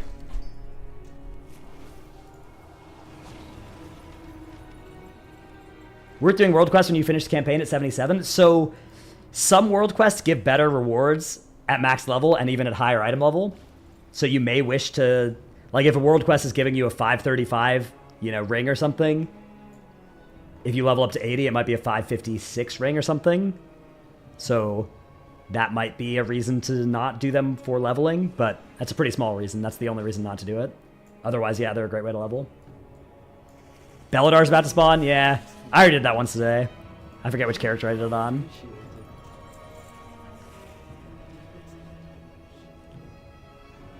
Have the knowledge record, but don't know how to open the page. You just click on it. You click. Bang. Like that. How long after Mythic release until M&S starts up? Probably like first week of November or something. What mount is this? This is BlizzCon, the Bound Blizzard. It's a BlizzCon mount. Also, I need to use the bathroom, so I will BRB. 2 of your friends already have the Belladar mount? That's so lucky. Oh, can I link the one for knowledge points? Okay, I think it's... Oh, maybe I linked the wrong one. Maybe it's this one? Let's see. Yeah, okay, I linked the wrong one. That's the right one. The one that I just linked. Okay, BRB.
Let's make haste, champion.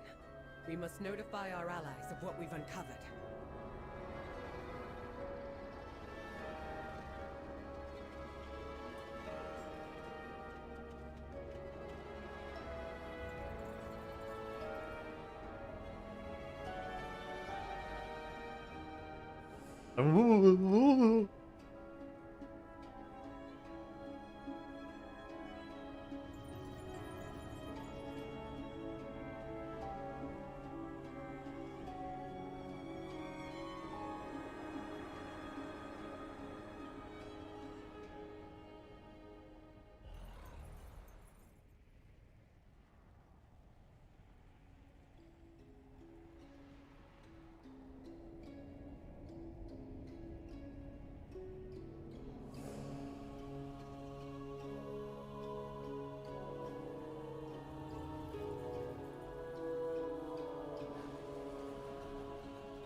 Let's make haste, champion.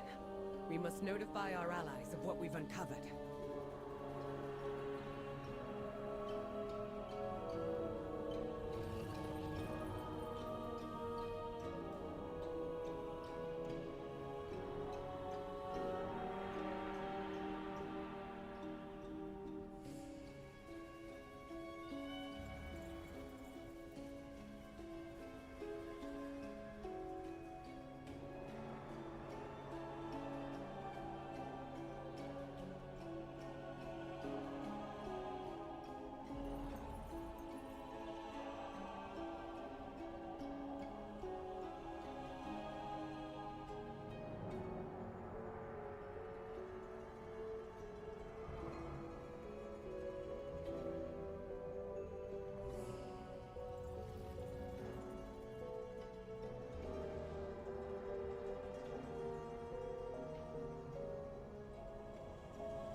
All right, I heard a sub sound. Deploy. Rude Dinosaur, thanks to 8 months. Imagine being a YouTube chatter, trying to catch up on the stream right now. You can just skip right back to when Dratnos gets back. All right, YouTube propaganda.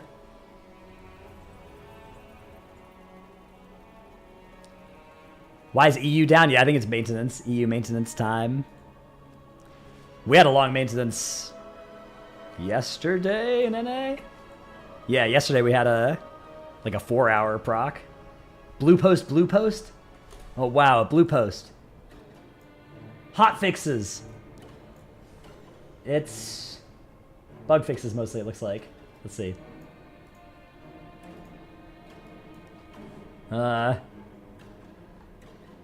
Wait. Okay, it's been updated 1 minute ago. But it still says the 28th? Oh, 29th. Okay.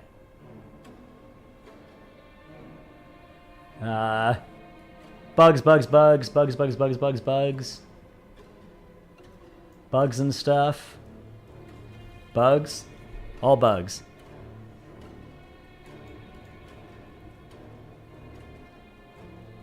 Yeah, okay. Oh, this is nice. This is really nice.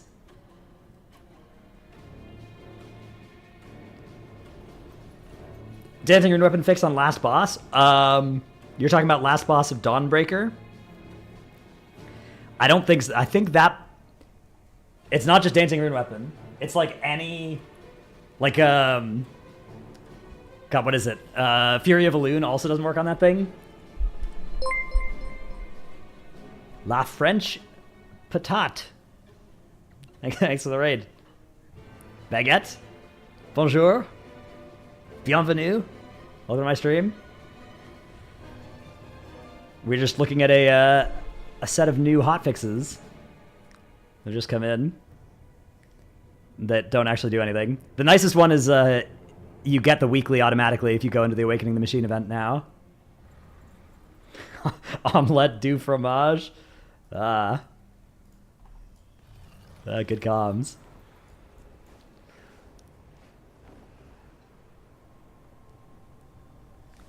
Yeah, it looks like mostly just bug fixes. No tuning yet.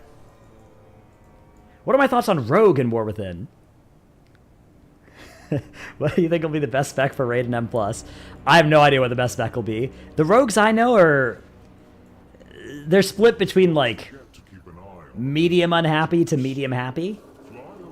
Probably a little bit more on the unhappy side, but that's mostly with playstyle. I think the numbers look fine. I mean, you always need at least one rogue. I doubt you'll need more. Like, I doubt that their damage is that sick that you're going to play a lot for raid or anything. Hi, OO. Rogues are unhappy. That's new, yeah. That's a good. I mean, that's true of like every class, right? Everybody complains. Link for Profession Week, or here.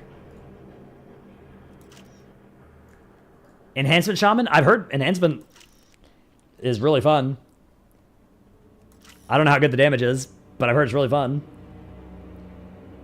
Does it count as drops if there's no watch time rewards? No, but there are watch time rewards. There's the... What is it? The spectral thingy? The horse or something? There's 2 different promotions ongoing. One of them is a drop and one of them is the supporter streamer thing.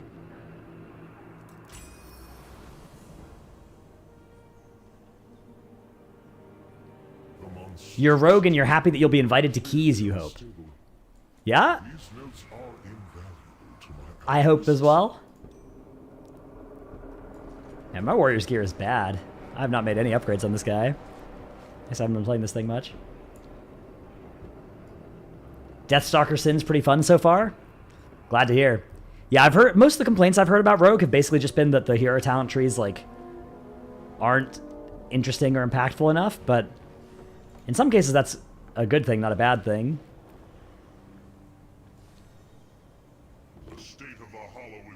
I crafted a bunch of pieces to make it cheaper to upgrade the heroic dungeons. I haven't yet done that, but that is what you should do, yeah. I just haven't really upgraded a lot of stuff yet. I'm like prepping 6 characters sort of at the same time. So I'm kind of focusing on like a little bit of each of them rather than just doing a bunch of upgrades on one guy. Although this character is really bad. This character is probably my least geared of any of them. Yeah, 547 in bags. I just haven't equipped a lot of my upgrades. I guess because I had tier set last time I logged into this thing. Renown check. 11, 10, 11, 10. What are those bags? What do you mean? I got plenty of free space.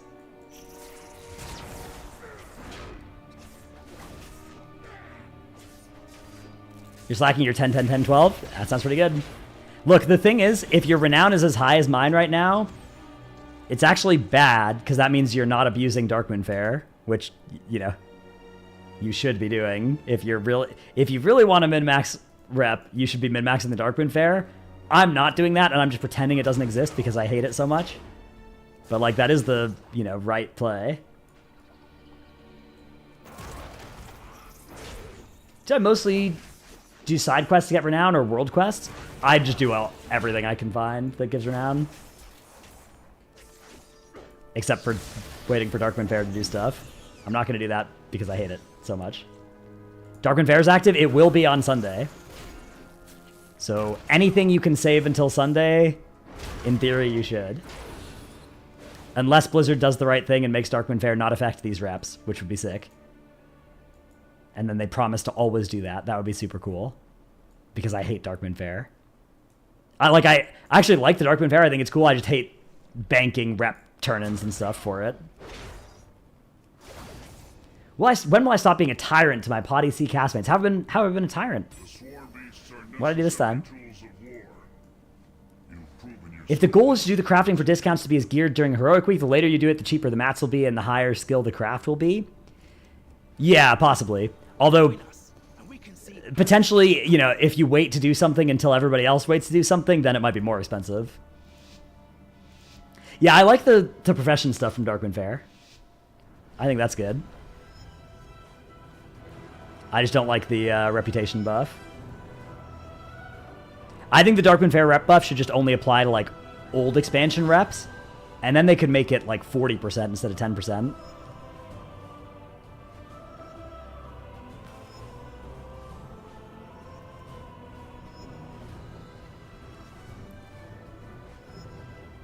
Ooh, I'm low on vigor. This is not good. This is slow. I'm so slow. Okay. We're still chilling.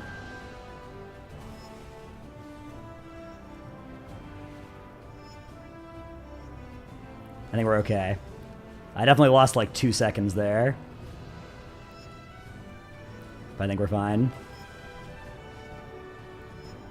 Bang! Excellent work. I can see that the two of you will soon be familiar. Have I had the pleasure of buying mats on the AH recently? No, I've heard the AH is bricked. What's the UI pack in the center screen? Luxthos's. Supply of messenger beasts. Climb the pillar nest and obtain smaller swarmites for me. I will see you compensated. And don't get caught. You're skinning your own mats out of frustration? Oh wow. Yeah, I'm just not interacting with the auction house today. That's my plan. That's anytime there's something bugged, I like to just wait until they fix it.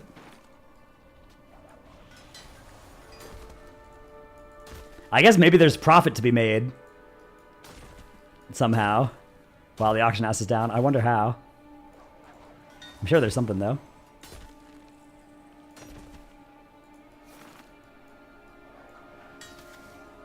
Can't they just copy Guild Wars 2 auction house? That would involve probably a heist, right? Like they would need to get somebody to go and infiltrate the Guild Wars 2, you know, developer place.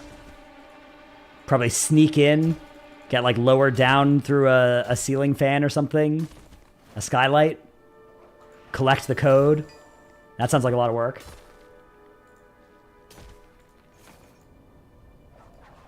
Excellent. Dodge the laser protection system? Of course, there's always a laser protection system when you do this kind of thing. Is professional knowledge getting really expensive now with the work orders? Yeah, if you want to get every point of professional knowledge with the patron orders, yes. Although, some of the patron orders are really good and cheap. But if you want to get the more expensive ones, yeah.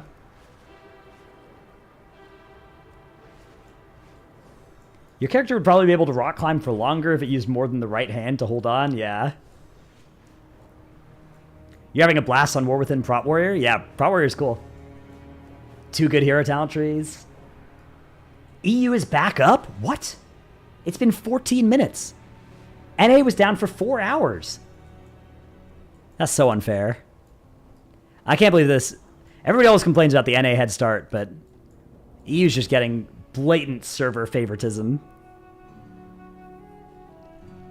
EU's getting extra time, right? NA gets a 13-hour head start, but EU is getting extra server uptime. That's so unfair.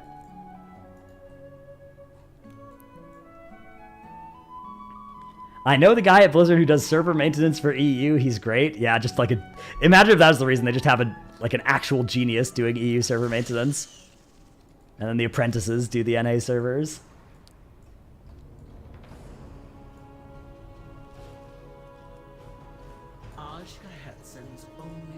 That's stupid. You're stupid.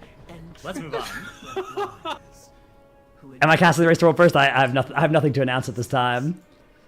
The EU gap is filled the second both guilds reach the last boss because of bugs. Oh yeah, I can't wait for another exciting race to world first of head start discourse. I'm sure we'll hear a lot of exciting new takes about it.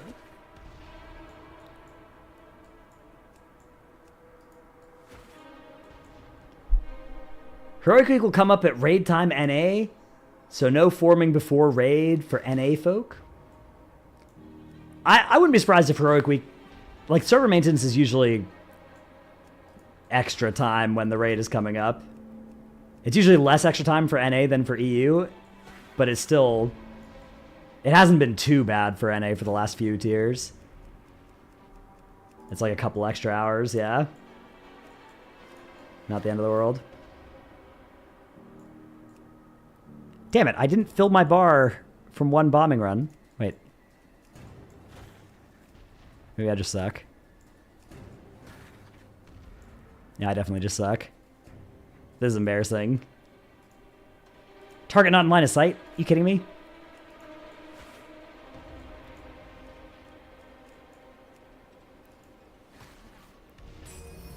Is the rep from rares also reset daily? I think it's reset weekly. Our people have basked in the Yeah. indulgence of war for too long. If we remain stagnant, Ooh. we will never Don't mind if grow. I do. But you killed the rare yesterday? Okay. In that case, I have no idea.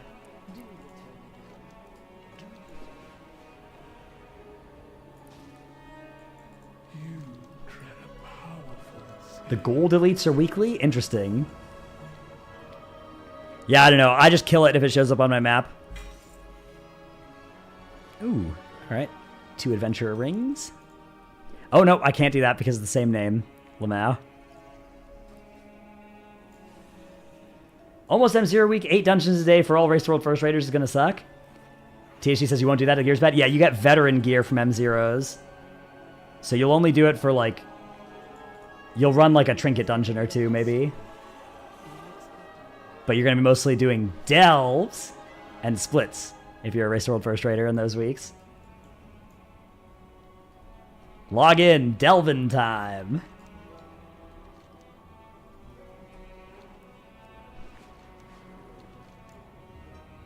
Okay, what else do I need to do on this guy? Hallowfall, yeah, let's see the special assignment. I feel like we'll be done with M0s before the end of the week too, except on ults maybe. Yeah, I mean M0s, like, we'll do them because we won't have anything else to do.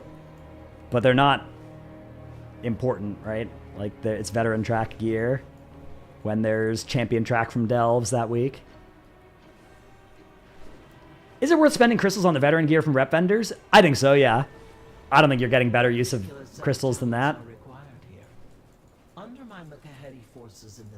Yeah, I've definitely already killed this rare. I killed this rare earlier this stream on a different guy, so I'm not gonna. And maybe it drops good warband gear. Hang on, let me try. Maybe I'll get a good piece of woo gear. What add-on is that tracking professions? It is this week, Aura.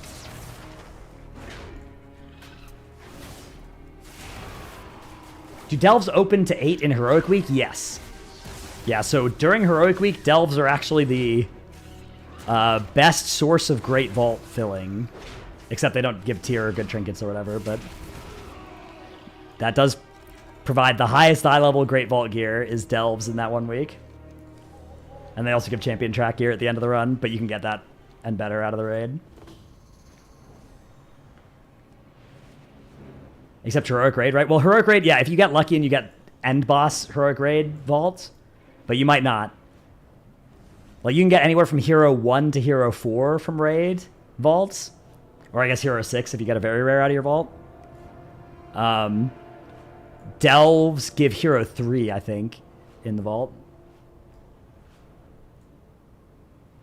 What's this rare?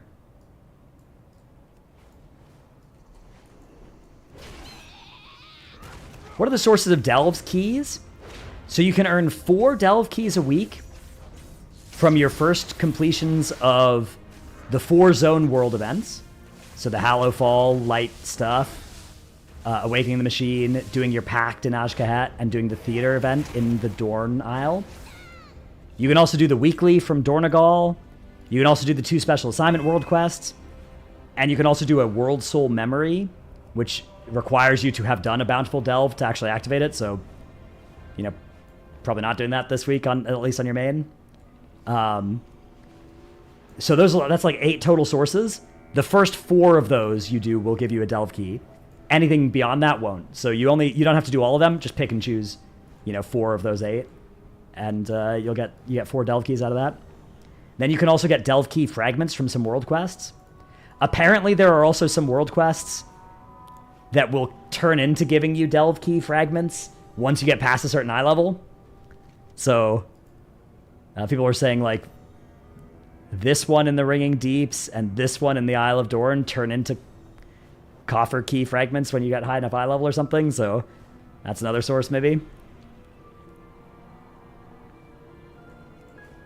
Oh yeah, World Soul Memories also give you some fraction of a key, although that's never going to be efficient because it's always going to cost you a key to do World Soul Memories. Oh, Vinzod. Thanks 1,000 bits. Drive-by bit hit? Alright, see ya. Thanks for the drive-by. Yeah, drop should be on. If you're ever wondering about drops, by the way, you can go to, like, I think it's twitch.tv/inventory/drops. And that'll just always show you your active drop progress. Is this retail or classic? This is retail. You got the game an hour ago? Yeah, this is retail. Retail is where the new expansion is. So,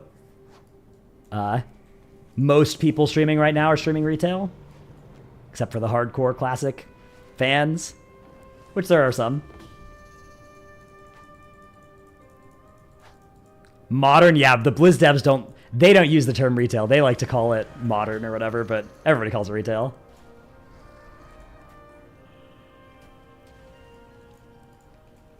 Season of Discovery Phase 5 on PTR. Oh, wow. Log in. Log in.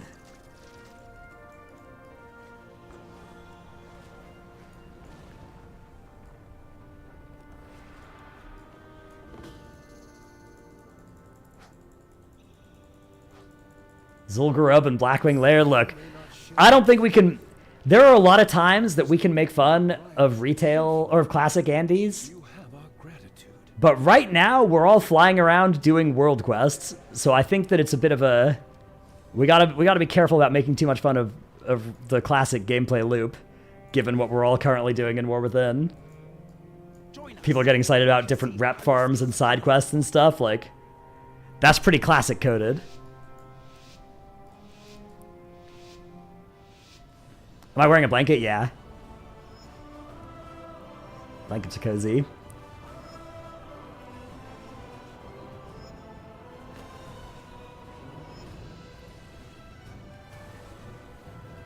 When faced with darkness, many feel their only choice is to spread its corruption. Stand firm against those lost to folly. Oh my god, we are zooming right now. This is going to be a world record pace, I think. The creatures in the dark use fear to hunt the Oh my god. I'm like cutting these corners perfectly. This is scary. Okay, now I'm slow. It's over. It's back. We're so back. Excellent work. Oh my god. 48.3. That's never been done before. It can't be beaten. Nobody has a faster time than a 48.3 on that, I'm sure. I think I'm better than you? Yeah, that's got to be world record speed for sure.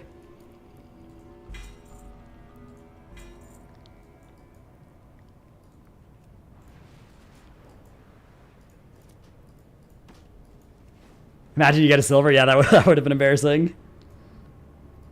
What's the Dragon Riding Weak Aura? I think it's just the first Weak Aura that shows up if you search Dragon Riding Weak Aura.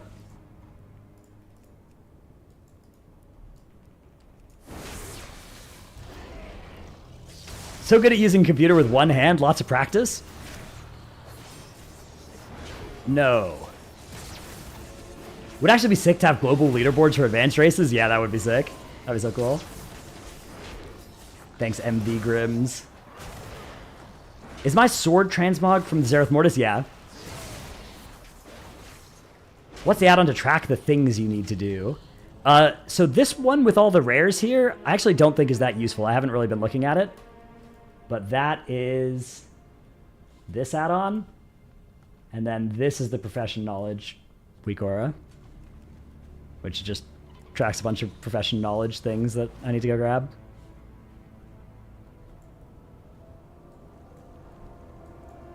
Hate the fact that every protagonist and antagonist is a female. Feminist X-Pack. First of all, I disagree with the premise. And second of all, I disagree that that would be a bad thing.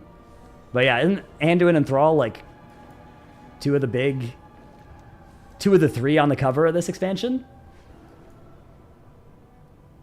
Cobus infest the hungering pool and attack our people. Anduin and Thrall are barely dudes? Ah, see? You've fallen victim to a toxic, small-minded conception of masculinity. You can shatter that, your horizons will be very expanded. Quality of life will go way up. Yeah, sure, we did briefly have Khadgar in this expansion as well. Briefly. Then he got a little vaporized. These things happen. Is race important for Warrior? Nah, it doesn't matter.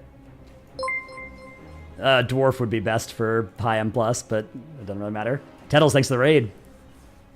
Hope you've had a good stream. I know there's a lot of exciting content for you to do. I'm glad you were able to tear yourself away from WoW for a bit, though, so you could get some rest or A something. particular set of talents are required here. Under my Makaheri, I think you should ban the Raider, says a Mo. too quickly. Interesting. You're told that you're the problem as somebody who plays WoW as a job? Ah, I see. I see. Farming the Molarm off stream? Yeah, Tettles ended stream just so that he could do his secret OP farm without revealing the strat to everybody else. Make sure to armory his character and watch him get up to 25 renown over the next couple of hours. Does I read both chats? Yeah. Yeah, I read YouTube chat as well. I read YouTube chat when I remember to. You've sank 7 hours into the Molarm, but no weapon yet. Why do you want the Molarm? Aren't you playing AUG? What do you get from the Molarm? YouTube video vibes? Okay, I mean, that's a better reason than I have for most stuff I do.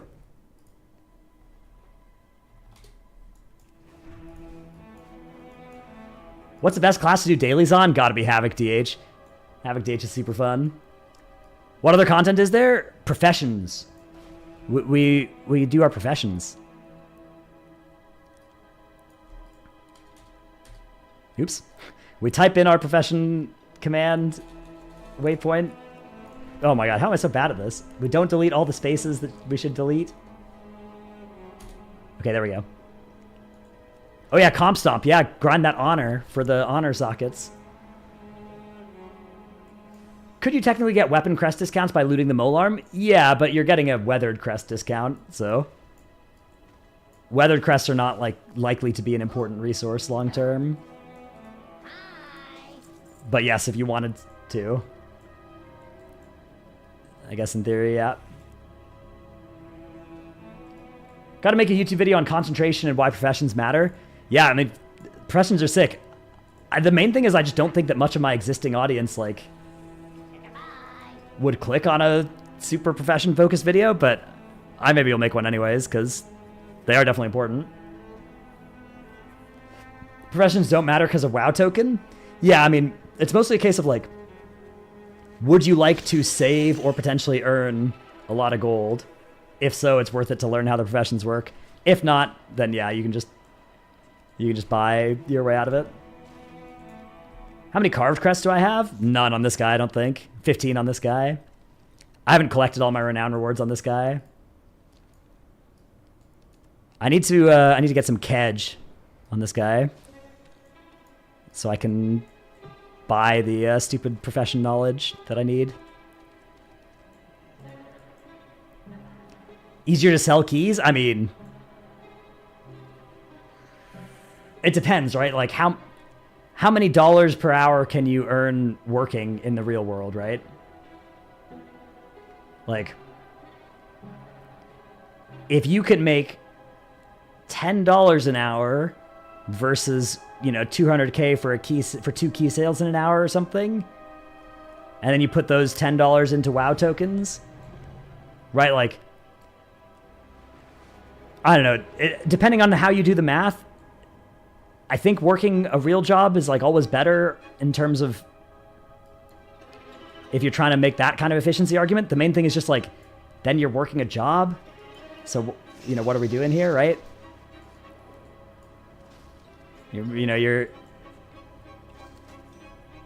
That's the main problem. I don't know. Like, the thing is, I like doing the profession stuff because I just like knowing how all the systems work in the game. It costs me more gold than it saves me because I just level up a bunch of professions, and that's kind of expensive, and then I don't sell and trade chat them, anything like that. But it's worth it to understand how it works for me, because then I can explain it to people. Uh-oh. Incident. Never mind.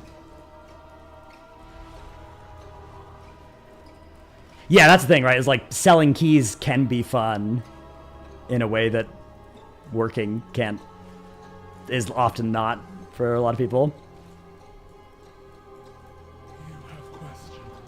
Okay, I don't think that's a Kedge giving quest line. What do I have to do? test something. These are like little world quests that just give Kedge instead of anything else. They're kind of cool. Yeah, these rumors. They're all really quick as well. It's kind of nice. What's Kedge used for?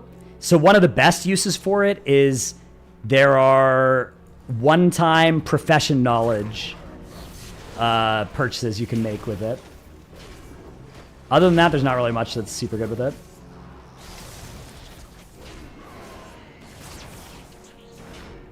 Yeah, you can get 10 knowledge for each of your 2 professions for like 550 cash each. Show the renown tab? Yeah. It's worth noting the real min-maxers have less renown than this because they're waiting until Darkmoon Fair to do stuff. I'm not doing that because it's stupid and I hate it. But that is technically the best way to min-max this.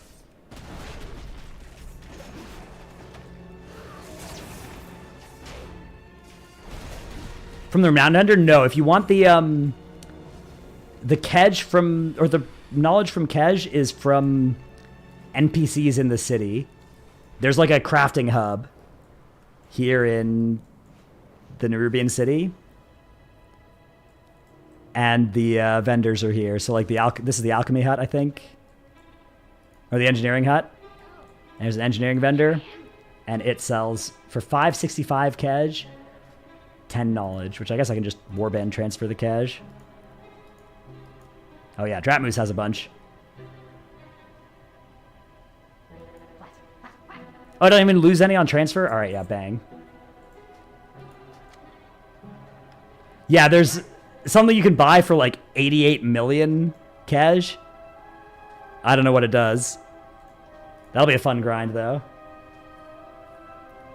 Do you need to be a certain rep for these? I don't know. I don't think so. Maybe.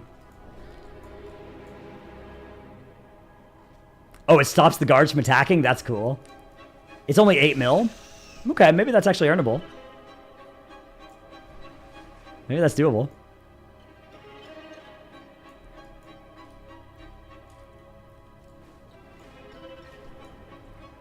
Makes it they're all friendly. That's sick. I love that. Oh, and it's 8 because spiders have 8 legs. That makes sense.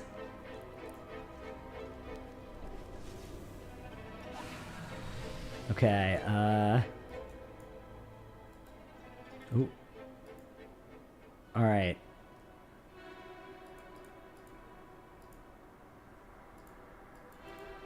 Yeah, I think I've gotten all these. Yeah, okay, I have.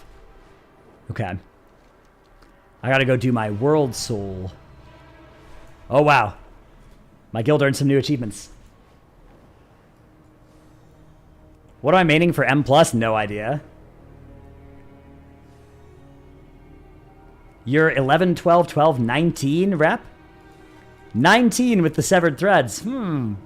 Interesting. I wonder how you accomplished that. I wonder if that was a little... We did a little exploiting, All good? Exploit early, exploit often? Yeah, mods? Wish Mountain Thane were available for Arms Warrior. You love the lightning strikes? Yeah. And Mountain Thane's sick.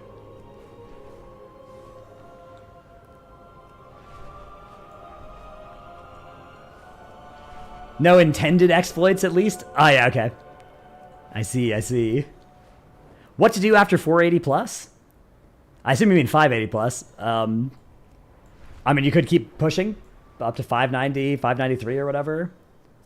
But beyond that, level a new character, do some profession stuff, Prepare for Belladar to shift. grind some renown. I guess I should buy this. You know, log out for a week. Where's the... I should have a quest. Isn't the quest here for the neck upgrade? Oh, no, because I didn't get the first neck. Damn it, I have to go do that. Okay. All right. Touch grass, perhaps? Yeah, I mean, perhaps.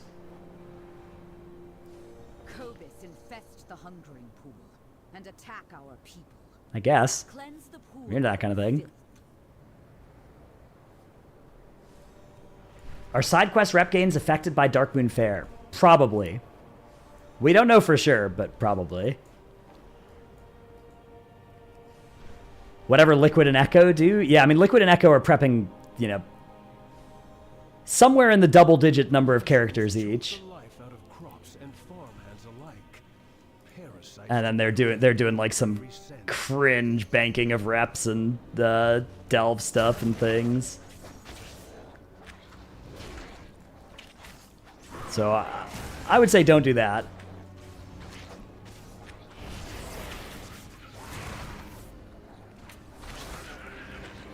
Yeah, I wouldn't be surprised if Mirrors has the most of anybody, because that guy's on a different level. Notice they aren't streaming? Yeah. It's one of those things where probably nothing that Liquid or Echo do is something that the other guild hasn't figured out or thought of, but they don't like streaming it just on the off chance.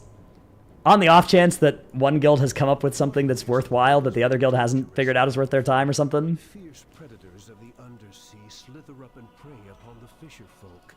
Keep them clear. Mirrors and Gingy have been streaming a lot. Yeah, Gingy streamed himself doing the rep exploit.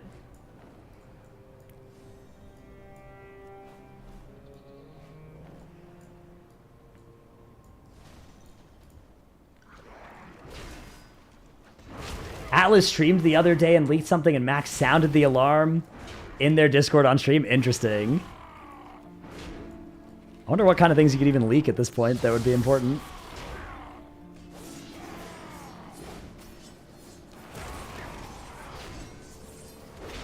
That was a bit. Hmm.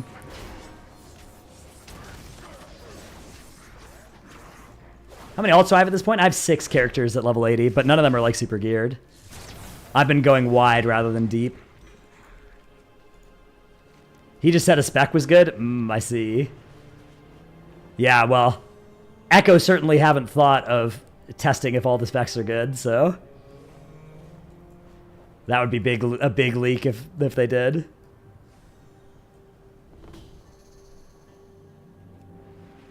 Max was about to say my dragon riding thing, and THG said no. Oh, was this the Oh, you mean like doing the dragon riding for the resonance crystals? Yeah, my guild's known about that for days. Or do you mean the look up before pressing a dragon riding, before pressing 2 trick? Because that one's also good. But it's also something that everybody knows. Think Blizz will buff Ret single target? I wouldn't count on any specific buff coming in at this point. But hopefully they buff anything that's underperforming. I feel like Ret's not bad though, right? But I have no idea how they actually stack up in raid gear and stuff. With tier.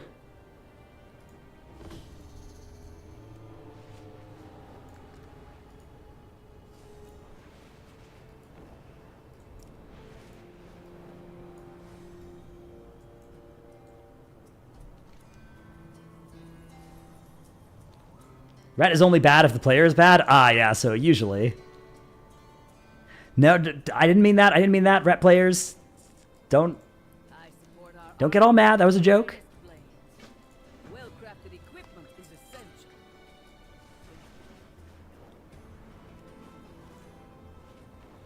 Yeah, okay, the dragon riding hack is... Okay, here, compare this. Look, I'm traveling along. Here's what happens if I use Skyward Ascent. Okay. A little bit of a upwards boost. A little bit of a speed boost, right? Now, if I hold my right click down and look up before pressing 2, and then immediately look back forward, look how much better that is, right? Here it is without doing that. And here it is with doing that. Whoa. Whoa, so fast. A little flick upwards, and then press 2. Even if you're just going straight. Turbo speed. And especially if you're going a little bit up. It's insane. What's 2? Yeah, Skyward Ascent.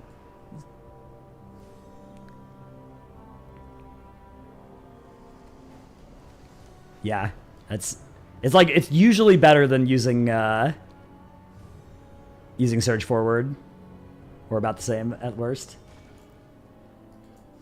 Yeah, right click. I think you need to be right clicking, not left clicking. Frostbait. Thanks to the gifty. Maintenance today, or repairs tomorrow. When's the beard coming back? I don't know. Maybe at some point. No current plans.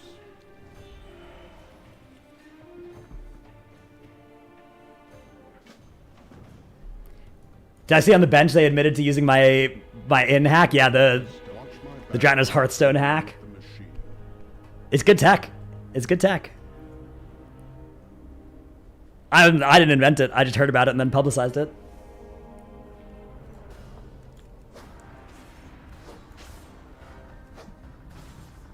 Like the no beard, you look pretty sharp. Thank you, thank you. What's the Hearthstone tech? It's just when you set your Hearthstone, it remember. Oh my god, I DC'd in the middle of this Awakening the Machine event. That's so sad. I wonder if I can get back before the speaker's dead. It takes a long time for him to die. The when you hearth, like when you set your Hearthstone, it remembers your exact position and facing. So you should aim at the door and maybe as far towards the door as you can without losing the dialogue box. And then every time you hearth, you'll save yourself a couple of seconds.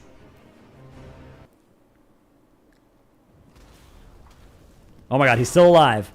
He's been... I DC'd and he's at 70%. Oh, wow. Yeah, I've let him intentionally die before, and it took legit 3 minutes. You thought you meant Bloodlust to speed up your Hearth? Oh, so Hearthstone isn't actually affected by haste, but Astral Recall, Teleport are. So if you use that, if you're a mage or a shaman, you should Lust and then Teleport or Astral Recall, yeah.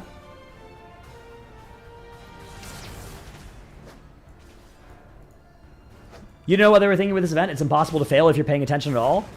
Yeah, I feel like it's kind of, you know, supposed to be something to do while you are watching Netflix or something. I feel like that is a big part of the War Within, is that they are really trying to make sure that if you want a game to play while you're watching Netflix, like World of Warcraft is ready to be that game now.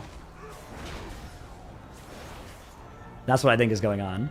But that's the thing, I agree that they've come up with some cool mobs for this. It would be cool if there was a hard mode as well. Hope you watch my back while I commune with the machine. Like, I would like to play a version of this that it actually mattered what you did. Yeah, the beam kills reasonably quick. Wonder if this can reflect onto it.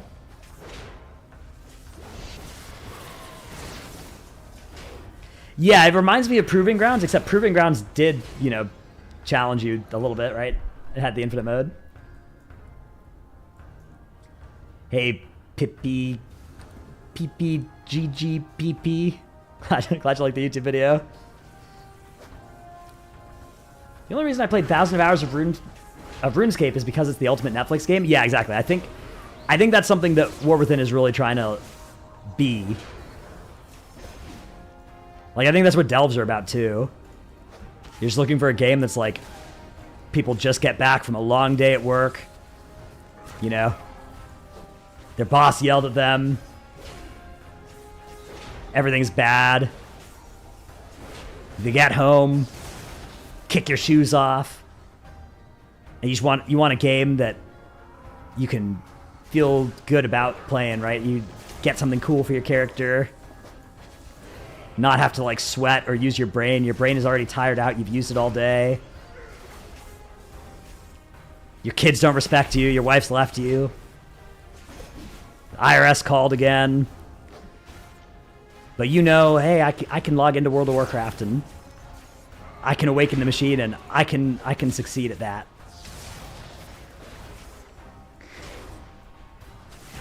So really had to escalate quickly, yeah. This is a country song? It could be.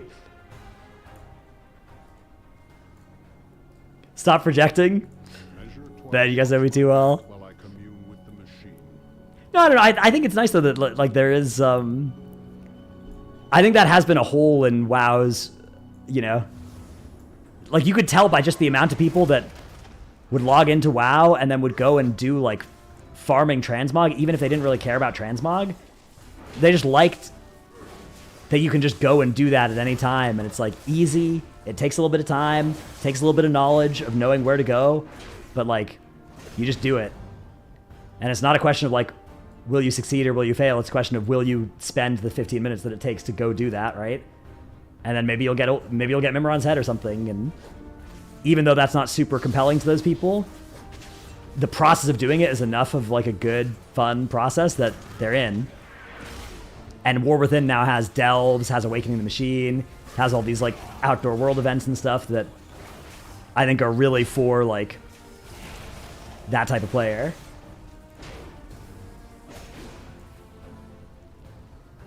Prefer to jump around the squares in the new city? Yep, that's always an option as well. They even put the things you can fly through. You can fly through the orbs in the air and get 1 resonance crystal. And, but it's 1 resonance crystal and, like, 2 weathered crests. That's great. How do you get more than 4 restored coffer keys? You wait until next week. And then you get another 4 next week. Also, some world quests will give you fragments of keys, especially if you raise your item level. You can get your item level above 585. Some world quests that gave other stuff will start rewarding key fragments. Yeah, if you had early access, you could have up to, you could do special assignments last week that gave keys as well. And World Soul, yeah, the World Soul counts towards that for. Oh yeah, I guess if you do a World Soul, you do get some fragments as well, but to do a World Soul memory, you have to have spent a key. So it's never going to be netting you keys. It's going to be costing you keys. Do I think mining and herbalism is stupid? No, I think that's great. I think it's a good way to make some gold. Nice, chill, fun professions. It's definitely not the way to make the most gold. Like, the most gold you can make from professions is playing the ones that, like the crafting professions, but you can make a decent chunk much more easily from the gathering ones. I think we should be allowed to learn all professions instead of just 2 at a time. Yeah, especially with warbands now. I guess with warbands, it's like, oh, you can have each profession on your warband, but I feel like being able to have them all on one character would be sweet. That would be nice. It's like, it almost feels like the pendulum has swung too far against the one character players now. Where there's like a lot of stuff where it's much more convenient to have a full warband.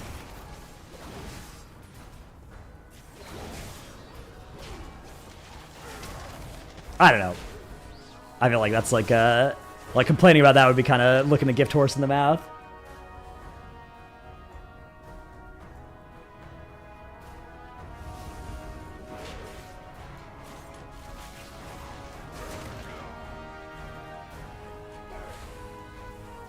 Oh, you can reflect that, poggers. Is Brand locked to 15? Yeah.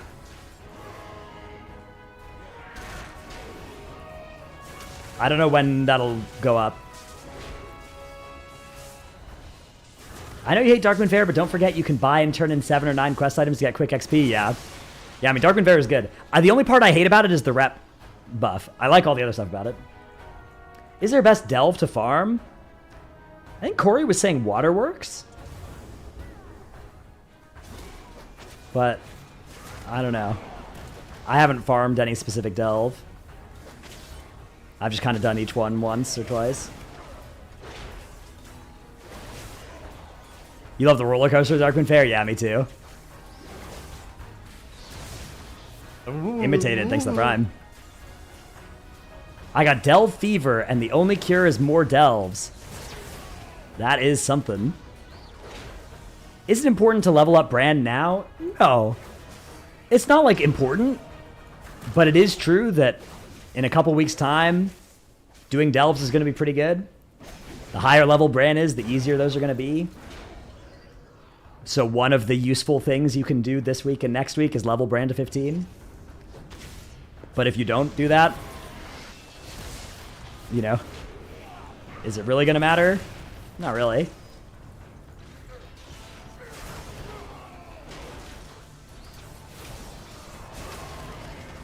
If your brand is not maxed, it's too late for you this expansion. See you in midnight. Yeah, exactly. That's what I'm trying to say. You're forever behind at this point if your brand isn't level 15. Is brand's level character specific or warband? It is warband.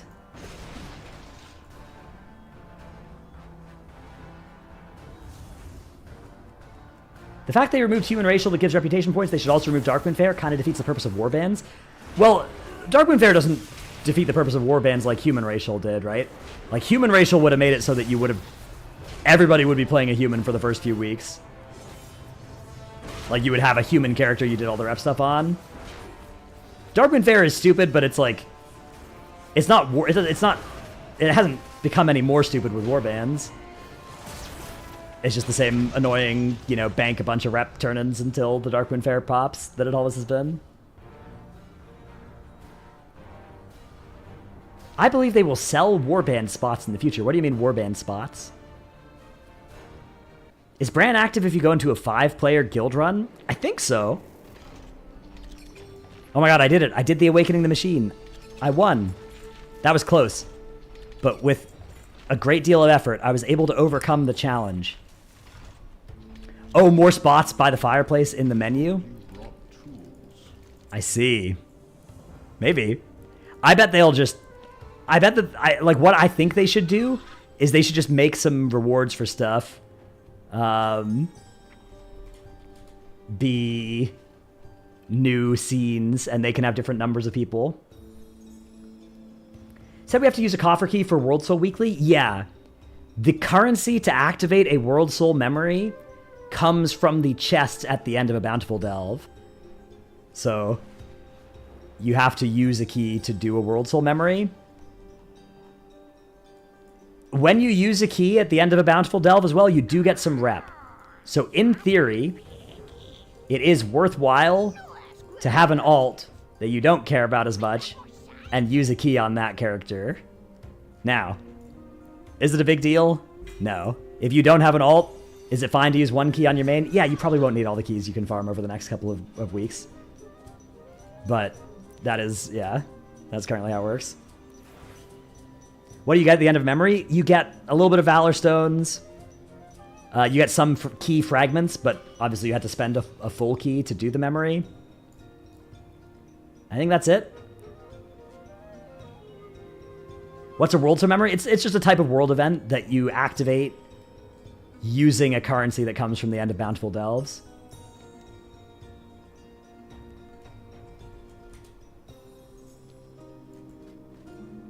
When is the first raid launch? So normal and heroic come out on September 10th, or if you're in the wrong region, September 11th, or if you're really in the wrong region, September 12th. And then Mythic comes out the next week, so 17th, 18th, or 19th.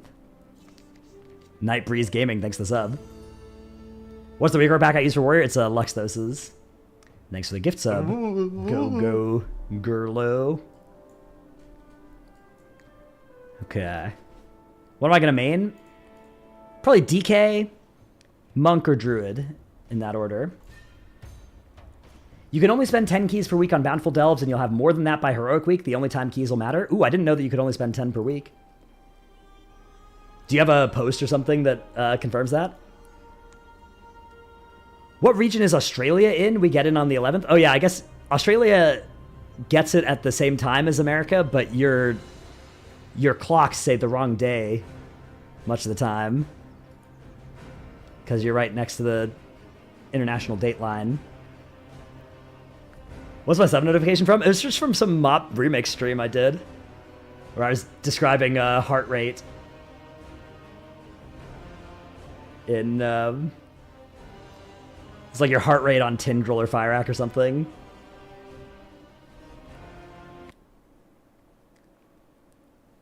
It was a funny sound. And I needed to update my GIF, so I yoinked it.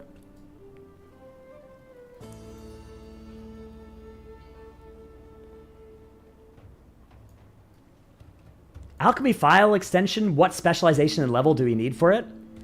It is in Fantastic Flasks, and you get the full effect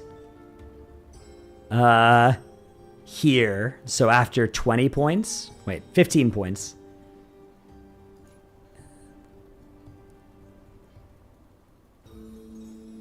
Yeah. So it's pretty cheap. Thanks, PPGGPP. It's a good name. Okay, I gotta do... I guess I can turn in this and also do the bees. Gotta do the bees. Which, where's the uppies? Where's the uppies? Over here somewhere? Shield Mock's amazing? Yeah, I like it. You know what to do in Alch after you unlock that? Yeah, it kind of doesn't matter. And if you're not planning to craft anything, I don't think there's anything super important. Where's the elevator? I swear there's an elevator around here. Somewhere. It's not on my map. Does that mean I haven't done the quest on this guy and I have to? Where's the damn thing?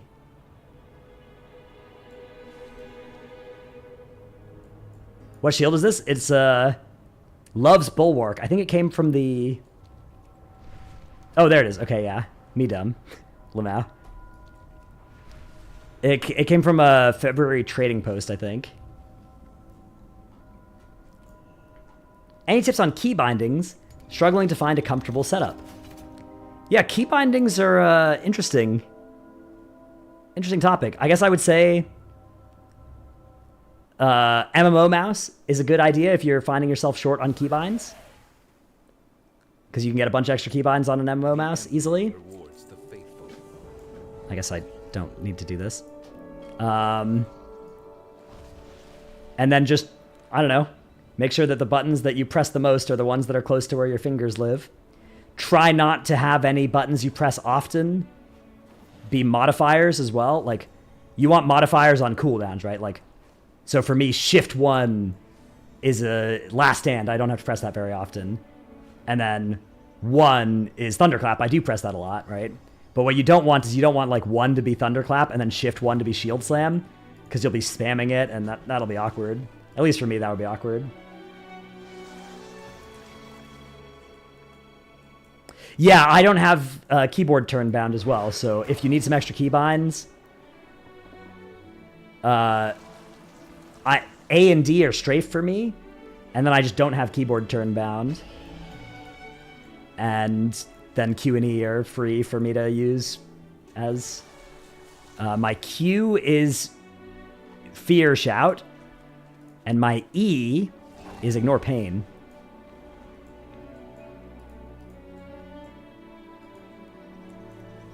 Ice block on Shift 7, okay. I mean, yeah, that would actually work for me because I've got, like, I use Shift 7 because that's my mouse. My mouse has a 7 on it. But I don't use that for Ice block. What is my Shift 7? I think my Shift 7 is Berserker Rage. Oh no, it's Stormbolt, right? It used to be Berserker Rage. I don't even know what Berserker Rage is bound to now.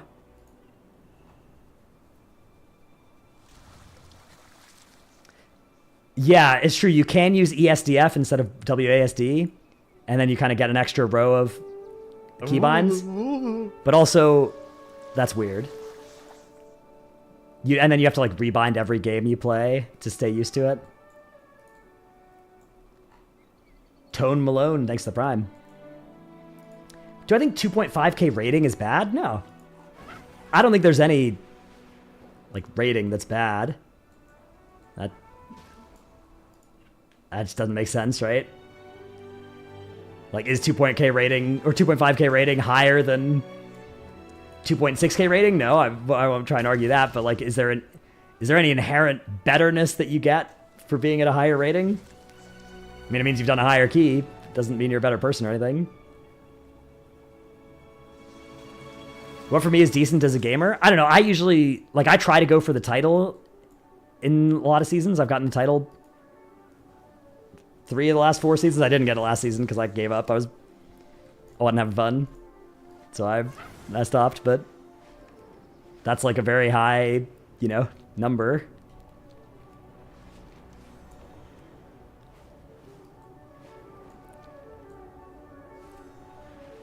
All my self-worth is decided by my IO, which is why I keep my IO low. Yeah, that's right.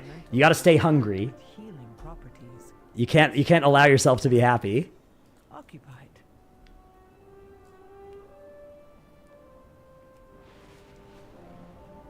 Do you have any idea how score will work? I think there's just no more weekly, like no Tyrant or Fort score anymore. It's just your best in each dungeon, which is great. That'll be nice. How are you at climbing?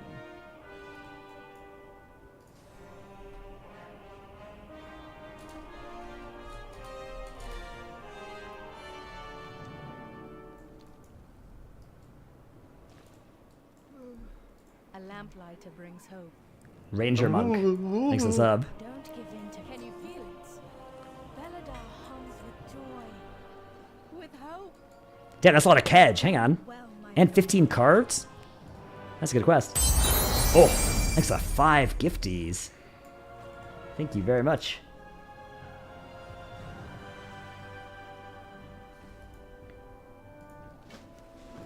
Yeah, once you're 580, there's really not too much more that you can get big value out of. Like, you can push to 590 over these next 2 weeks.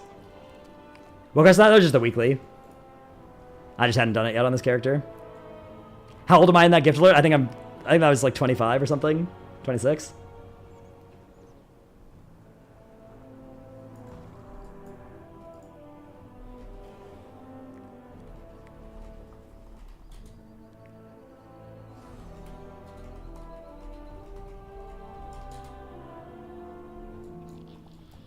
A long, long time ago? Yeah, I'm 30 now. So, back when I was young. How many Valor Stones do I have? 375.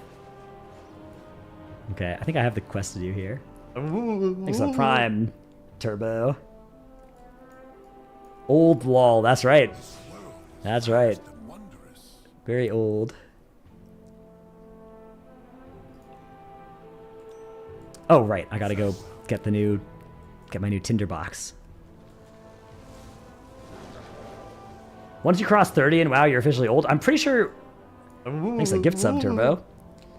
I'm pretty sure once you pass like 24, you become old and like elderly in gamer terms.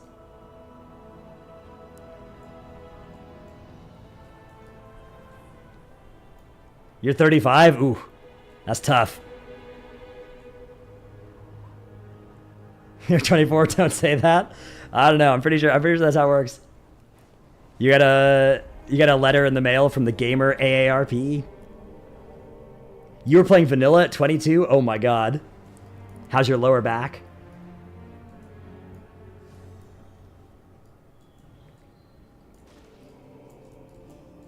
Time to fix things. That works. Turned 28 today? Happy birthday. Not great, honestly. That's tough. The gears turning.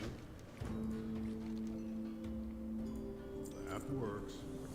We all play WoW, our backs are dust due to shrimp posture. Yeah. You're 53 and had surgery on your lower back at 37? Ooh. That's scary.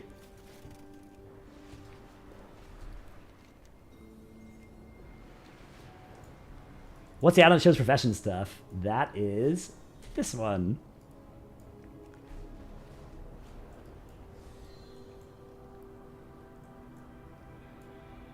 The goalpost is always moving. I got told on some kid on Discord that you're probably 20 plus. Go take care of your wife and kids. That's good. Yeah, that's the new, I think that's the trend on TikTok is they start calling you Unk if they realize you're over like, I don't know, even like 16 or something. I don't personally use TikTok, but I've seen screenshots. TikTok is, that's for the youths, not for me.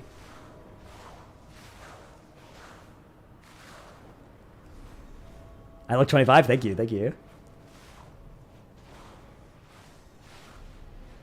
They're always calling your music dad rock now. Even Linkin Park. Yeah, I mean, Linkin Park is... That's old news now for sure, right?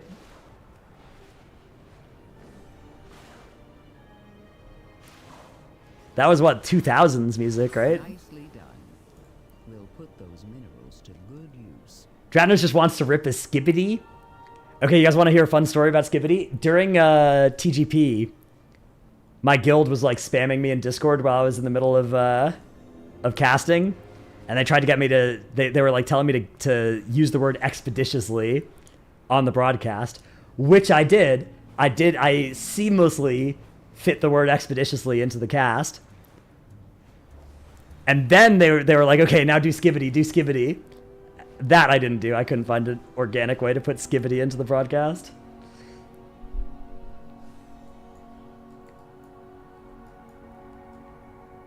That was a little too ambitious, I think.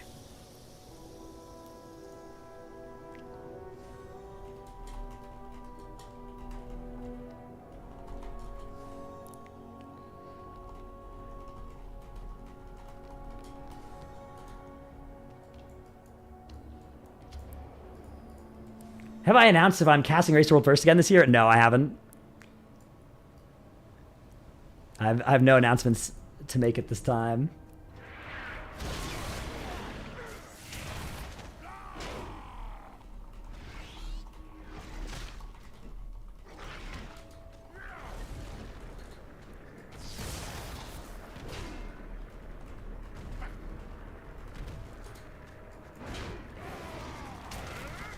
Views will drop if Dratnos isn't casting. That's what I keep trying to tell everybody.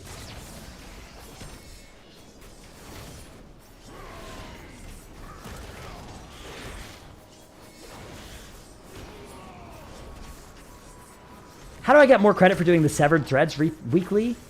Apart from doing world quests? I think like killing rares also gives some credit towards filling that bar, but I've just done it on all my characters by doing all the world quests that are up. Ooh, Warbound. Am I going to be capping Honor to get Conquest gear week 1, or is that too sweat? I think I will do that. Mostly because Comstomp is active this week. And I'm going to run out of other stuff to do soon. So, you know, why the hell not?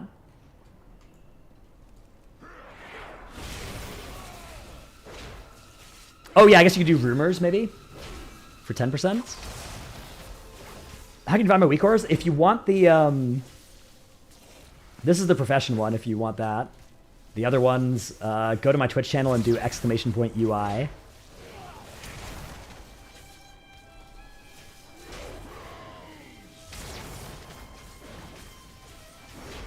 Wasn't Comstomp last week? Yes. But the one that was going to be active this week was bugged, so they put in Comstomp instead. So, we got another week of Comstomp. Poggers.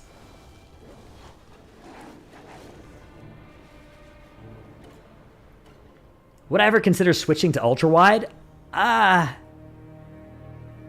don't want to sound too much like a boomer, so I would consider it, but I don't see myself ever doing it.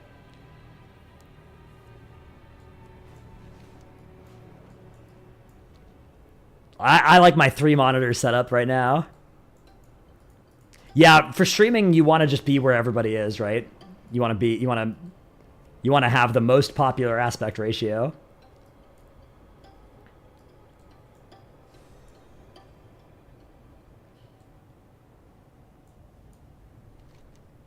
Okay, I don't know why I came here. I think there's no reason. I think it's back to Dornegal for me.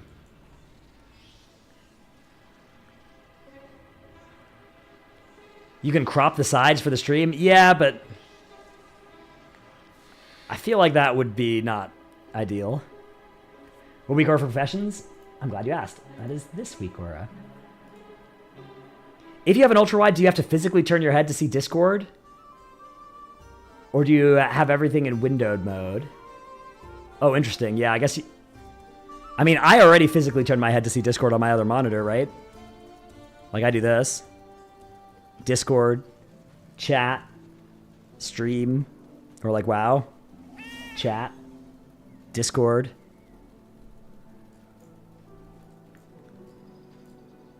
Did I lose a bet and make the worst UI? No, I made the worst UI purely out of love of the game.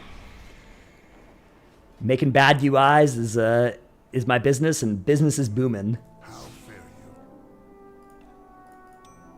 I don't have the crest for this. Oh, I guess I could go get them. If needed, I will answer the call.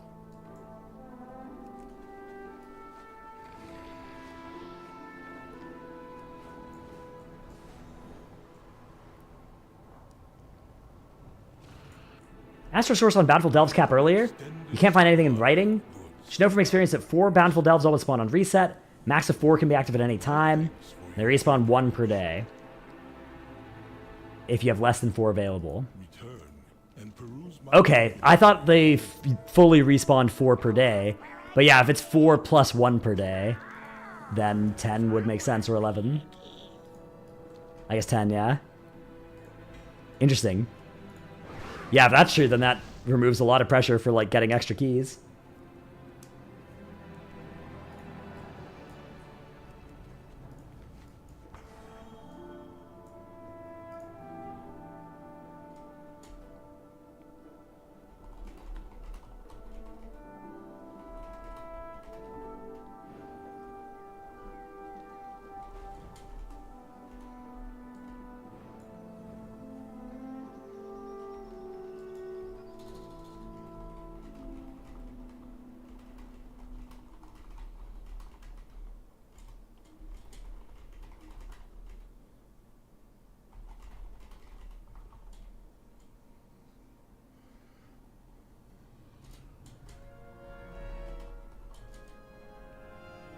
What do you seek?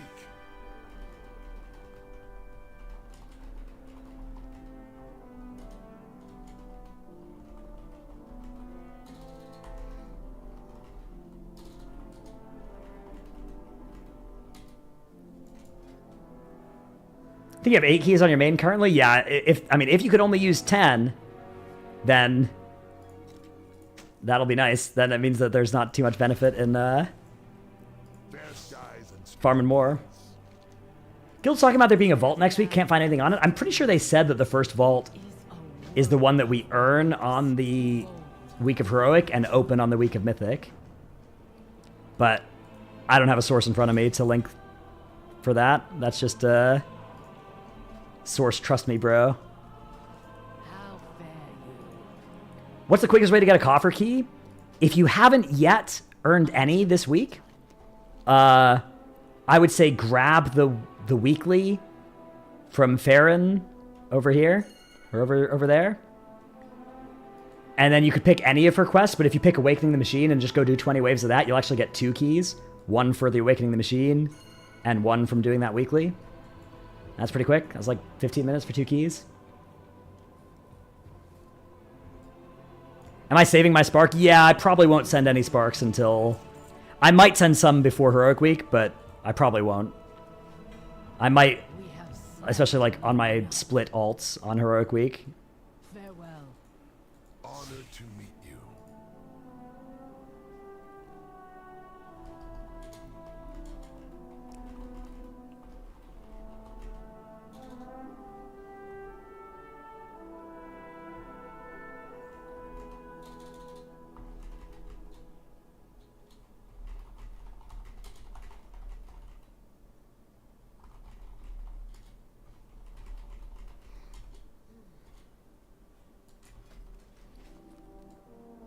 Okay, I don't think I need to send any more upgrades on this guy. I think we do more, I think I just get more profession treasures.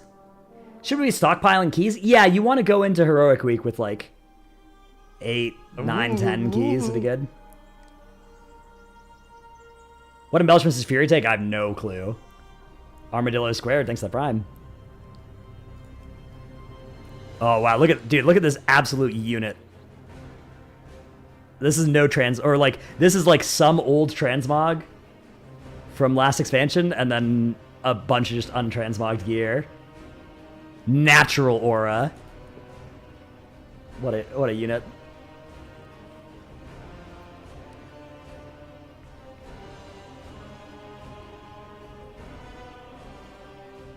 isn't a weapon a pretty safe spark anyways if people are going to use? I think a two-handed weapon might actually make a lot of sense for your first spark craft.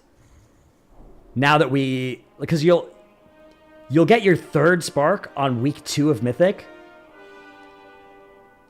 But if you do a two-handed weapon as your first spark craft, and then you make an enchanted gilded crest and upgrade it with that, that's very crest efficient. It does mean you'll be waiting for a while before you get your second embellishment. Like, you won't have your second embellishment right away, but I've been thinking about doing that on my DK. It's one of those things where it's fun to think about, but I wouldn't pull the trigger on any decision this week because there's just no point. Yeah, you need 2 sparks, but you get effectively double value out of the crest that you use to make the enchanted gilded crest in that case, which I think is potentially a pretty good reason to do that.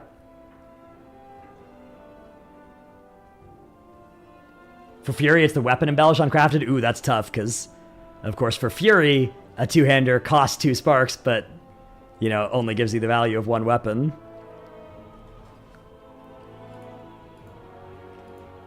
Okay, yeah, I gotta go get my Kedge thingies.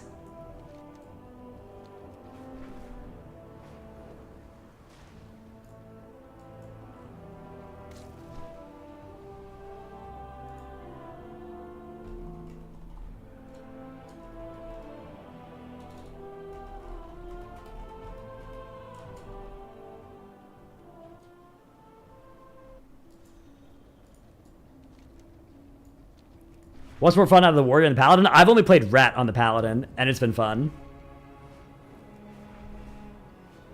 As Guardian, it makes less sense to use on a weapon. I mean, it's still very efficient crest-wise if you're going to make an enchanted gilded crest to do a two-hander craft. But yeah, I don't know what the best answer is going to be. I don't know how the embellishments stack up for tanks as well. I need to look more into that. See, one of the things you can do as well is you can just wait and then armory Miraz or Scott or whoever on week 1 and see what they did and then do that. That's another thing you're allowed to do.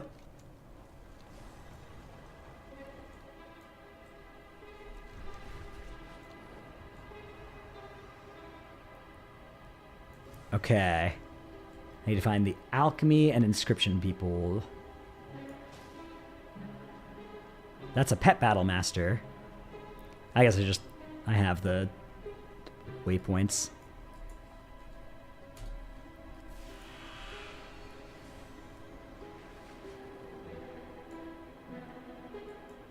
Oh, this is probably down in this building, huh?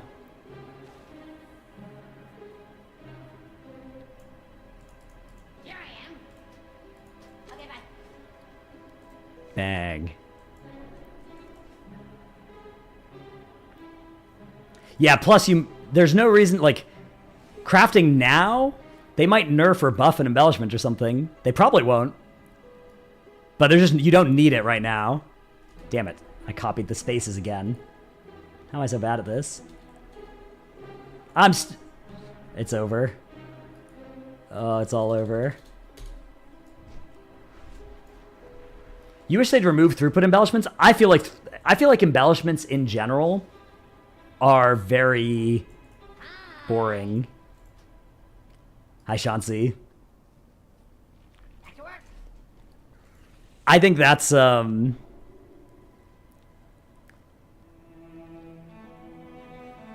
preface it by saying it's really, really important. Dranos, can I have $30? What do you need $30 for, Corey? Didn't I just pay you $100 yesterday? Elementalist Lux. I don't think so, bud. I'm sorry. Yeah, but that's going towards tuition. I see. I see. Was I a deserter abuser? No.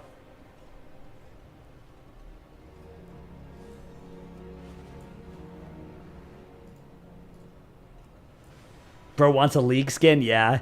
Log off League, bud. It's a new WoW expansion. Is the final delve supposed to be harder than Mage Tower? Think it can be done first day? I have no idea if it can be done first day. My guess is it probably could be, but probably the people who who'd be most likely to be able to do it will be busy not working on it because they'll be busy, you know, gearing characters and raiding and stuff.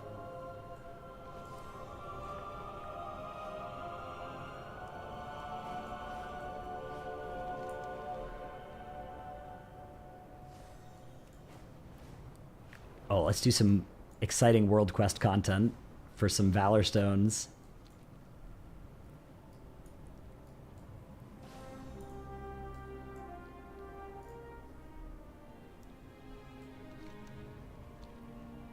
Good expansion or bad?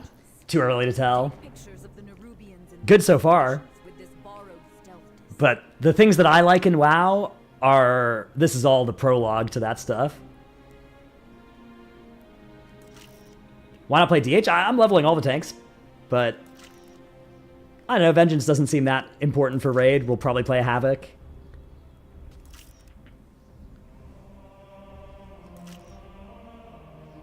Hey, Toll Compson. Much appreciated. Yeah, the story's been cool so far. The zones are cool. But ultimately for me, what's important is like, how fun is it to log in and raid? How fun is it to do keys? You know? And all of this is still just yeah, it's very much the prologue to that. Okay. There's a logout over here, who cares?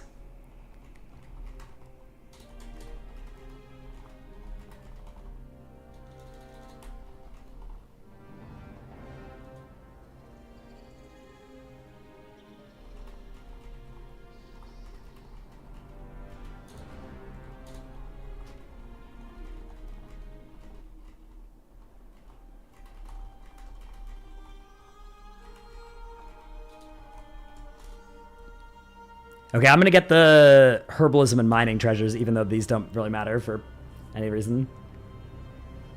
Just for completionism. When did Quinn's opinion get valued in WoW? He is an ARPG player that judges an MMORPG on the first days of an expansion, when everyone knew beforehand how it would be. I mean, Quinn was originally a WoW player, right? He was originally a pretty hardcore WoW player. I think it's definitely true that, you know, he might be one of those kind of people that it's not so much that it's like kind of whatever WoW did, it probably wouldn't actually be what he wants to play anymore. But I do think that like Quinn and Asmongold definitely represent important chunks of people that like it's not like he's the only person who has his thoughts ordered that way. I think it's often a good, you know, it's a good voice to listen to, even if you end up coming to the conclusion that, like, yeah, we're going to end up designing a game that Quinn isn't going to like anymore. You don't want to just dismiss the opinion out of hand, right? You want to do that intentionally rather than accidentally. He complained the leveling was too easy, and they fixed that. And, you know, he was probably right about that. Although I think that it was one of those cases where fixing it late was probably worse than not fixing it at all.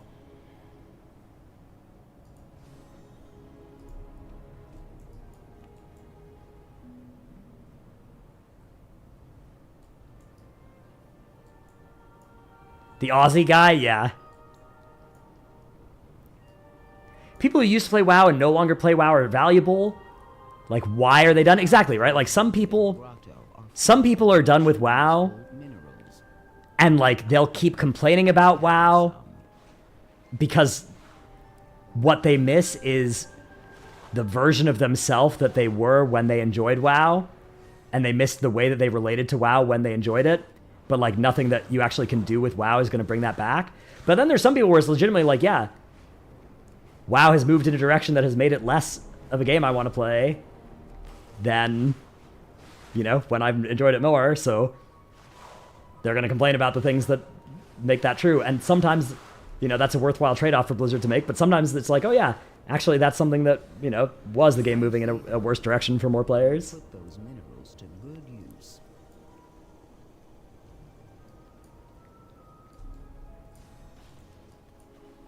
I missed the time in WoW when I was actually happy. Exactly, exactly.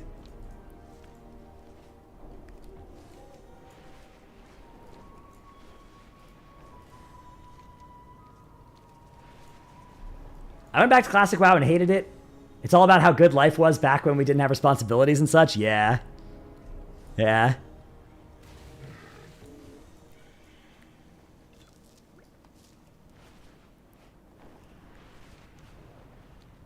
Someone didn't get the message. Please arbitrarily choose your 4th warband alt. Shaman. Enhancement Shaman. If you already have one of those, Ret Paladin. If you already have one of those, Warlock.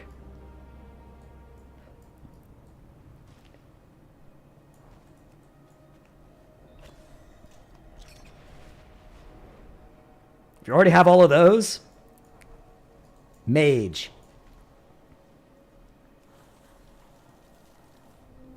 If you already have all of those, Scale Commander Dev Evoker.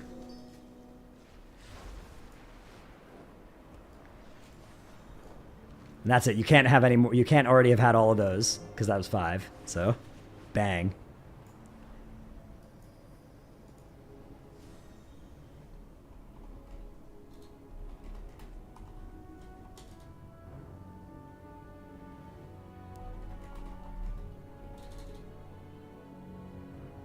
Kegsy TV, thanks for the Prime.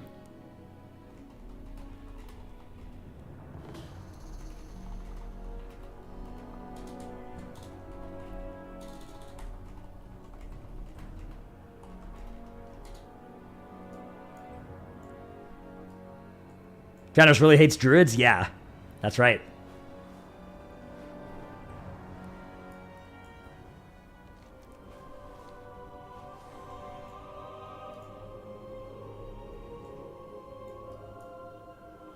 Bear, any fun this time around? It's decent, yeah.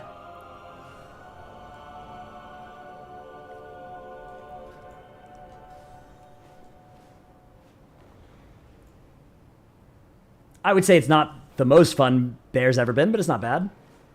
There's some really annoying... The Druid class tree is just...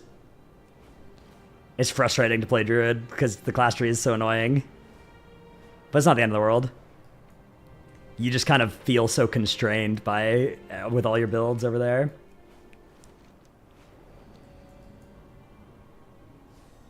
Can we expect to have a way to reset profession points spent? No. That was a commonly discussed thing at the start of Dragonflight, and the answer was a pretty resounding no. Can I answer your question? Sorry, you need help? I didn't see it. Wait. What was it? Oh, can I send guild orders at rank 5 for 590? Or do you have to go... No, you can send at rank 5 now. With the way concentration works now, you just send at the rank you want. It's nice.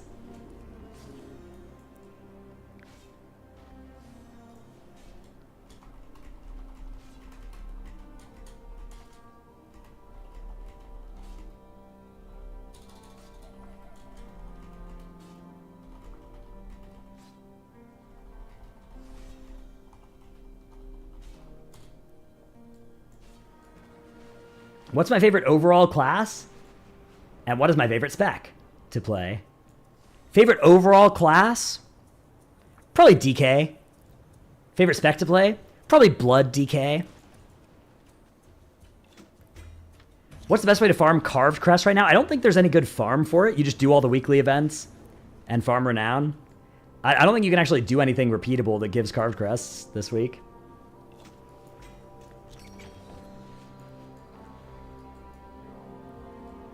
Favorite healer? Resto Druid. I like Resto Druid. Yeah, Deathbringer is so fun. Dude, Deathbringer, oh my god. When that Scythe comes out, and then it procs another Reaper's Mark, and then the mob gets below 35% health, and then the Reaper's Mark explodes, and you get 2 more Exterminates, and then it gets another Reaper's Mark. And now your Reaper's Mark is back off CD. You're just like, bang, bang, bang. Hey, Tai Tai. What am I going to main Season 1? Blood DK, Monk, or Bear are the most likely, in that order. Hey, Seraphim. You like the latest Potty C? Glad you enjoyed it. Listen to it on a walk? That is cool. Yeah, we're gonna record another one in probably 2 hours or something here.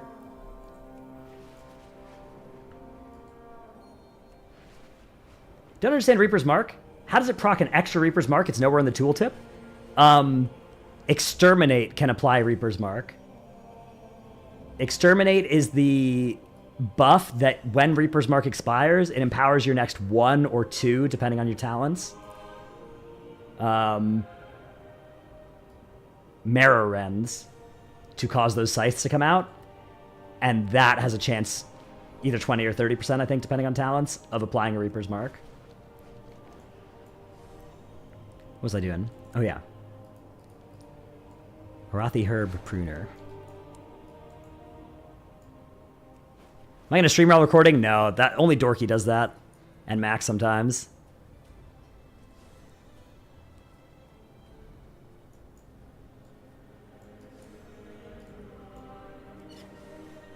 That doesn't apply to Frost? Oh yeah, I was talking about Blood. I don't know how it works for Frost.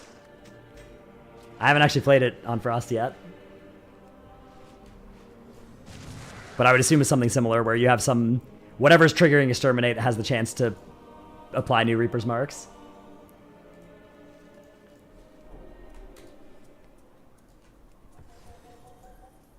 Do you mind the others sometimes stream podcast recording? No, I don't care. I was always fine with it being live streamed. There's just the consensus was that it would be like cannibalizing YouTube views or something to stream if we streamed it every time. But I've always been on team I don't care. We can stream it if we want.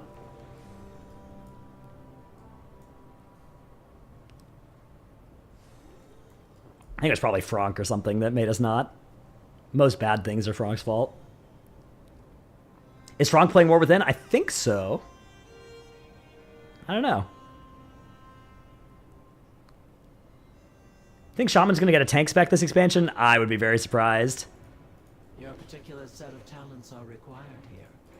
Undermine the Kahedi forces in this area, lest they crush the Arathi too quickly.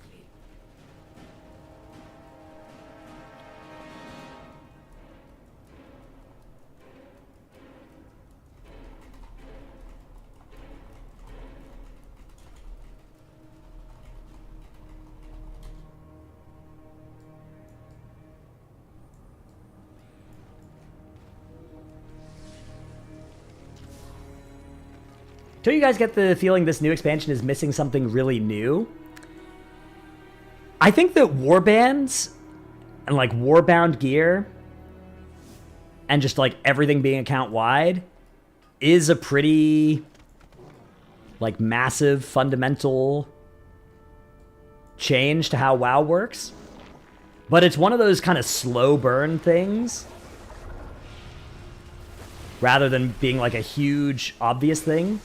I don't know, the hero talents are pretty big and obvious, though, in a lot of cases.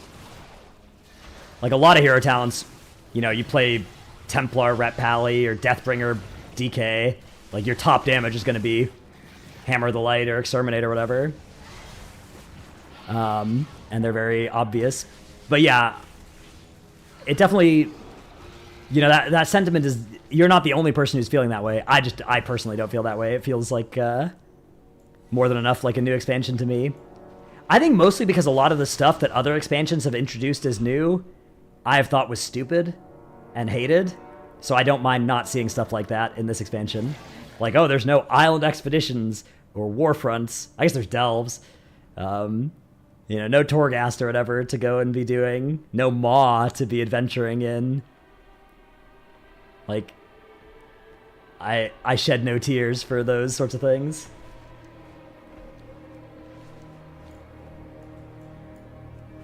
Think some of the problems with borrowed power systems would have been fixed by warbands? Yes, I mean, I think having played the reputation grind, which is much lower stakes than a usual borrowed power grind, I do think that they could definitely handle, like, if they made it warband wide, they could do a lot of the problems that previous warband or previous borrowed power systems have had would be fixed by becoming warbound.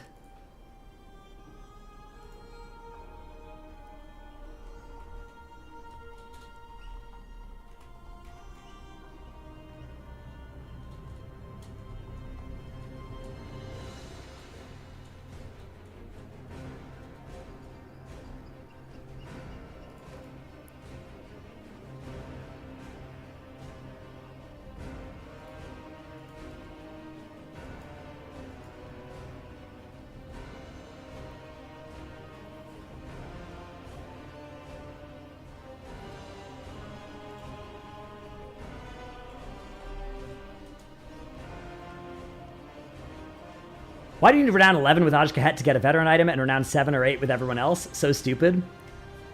Yeah. At least the nice thing about the Aj Kahet one is that there's not anything past that, really, right?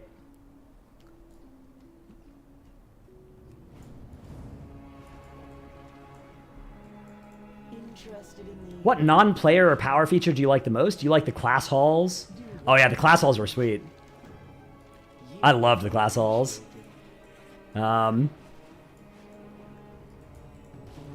What other stuff are in that space? Genin and definitely not garrisons. Although I think a good player housing system would obviously be the best thing ever.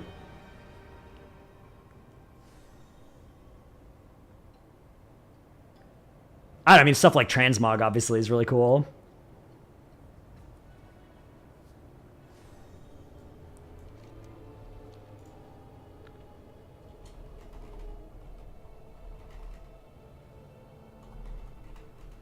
We must not forget to keep an eye on the maddening deeps. If you had to make a prediction, what do you think would be the big thing they're going to do for the 20-year anniversary event? I bet we'll fight the Lich King and Deathwing and Illidan and yeah. But they'll not actually be hard. They'll just be like, it'll be like an LFR thing. Yeah. And the mount will be a demon dragon. Like an Illidari demon hunter dragon with glowing green eyes and a blindfold. Dude, imagine if you're working at Blizzard right now and you've been designing that exact dragon and you get sent a clip of me accurately predicting the entire thing and you think somebody leaked it, but I actually just guessed it. And then you're really mad and you're trying to find the leak. But I just one-shot the guess. That would be really tough. That would be hard. Don't be ridiculous, they've been recoloring another griffin. Oh, yeah. Yeah, an Azerite-themed dragon. Is unacceptable. If those Raku idiots won't utilize their resources, then I will. Get in there and fix it. Stream froze immediately. Oh, no, they're coming to get me. They're coming to get me.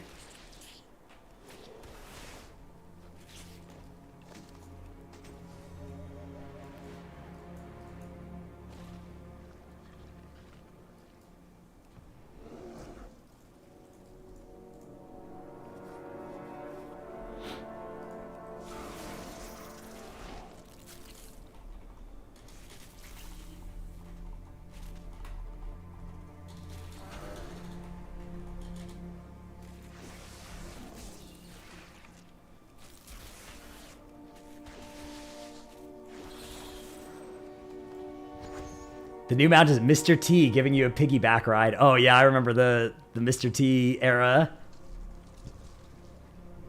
Will I be part of the world first mythic run?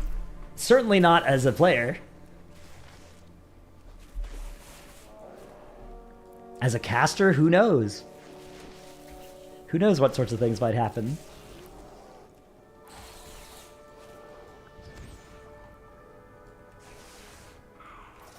Have I done any bountiful delves? Yeah, I did one on an alt that I didn't care about because I didn't want to use the key on a different guy, and yeah, I got rep. I got Aj Kahet rep. I forget which delve I did.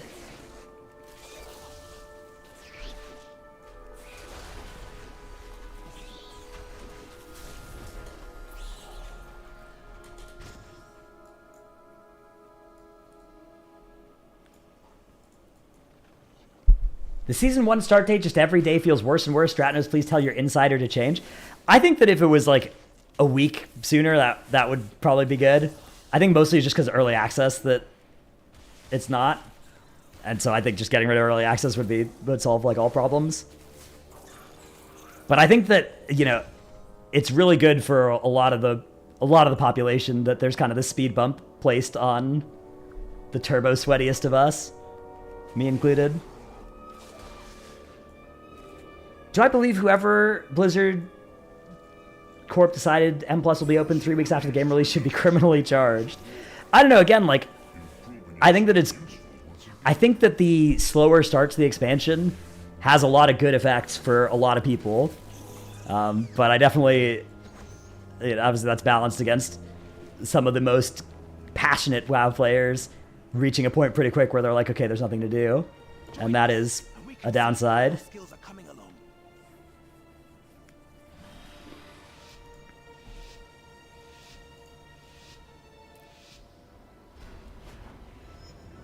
Shocking that Blizzard has a bunch of new events, but they're all extremely easy. Yeah, I think that's intentional. I think that, like, I don't think Awakening the Machine is supposed to be hard.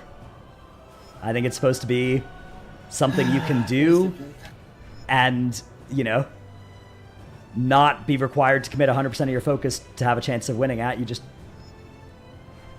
do it, right? You choose to go do it, you do it, and it works.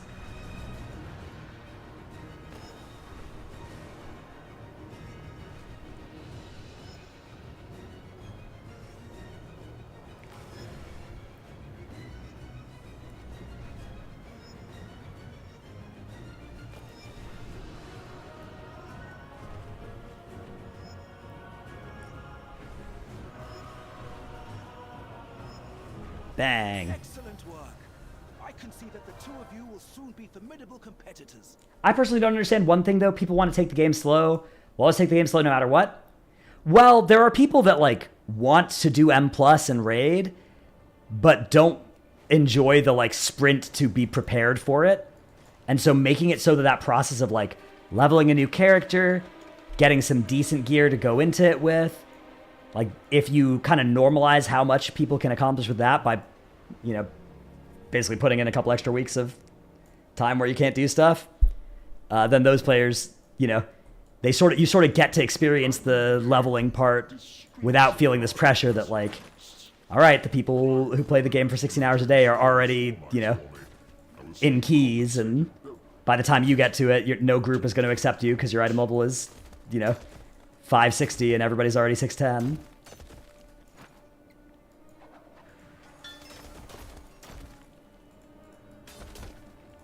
I agree with you, though, that there are a lot of people that do just, you know, if you take the game slow, you play it for the story, you don't care about M+, you only do content with your friends anyways.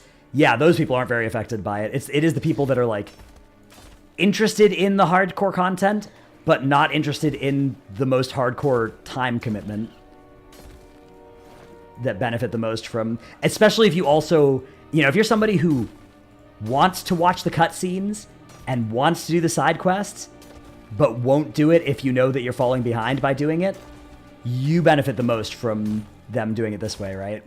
Because, like, Blizzard's basically telling you, like, look, watch the cutscenes, it's fine. You're not missing out on anything, you know? There's nothing you need to be doing right now, right? It's like that feeling of not having to set an alarm in the morning because you know that you don't have work tomorrow, right? Sweet Hollybee, thanks to the sub. Like, Blizzard is trying to impart that onto a section of the player base that normally is very time pressured at the start of an expansion.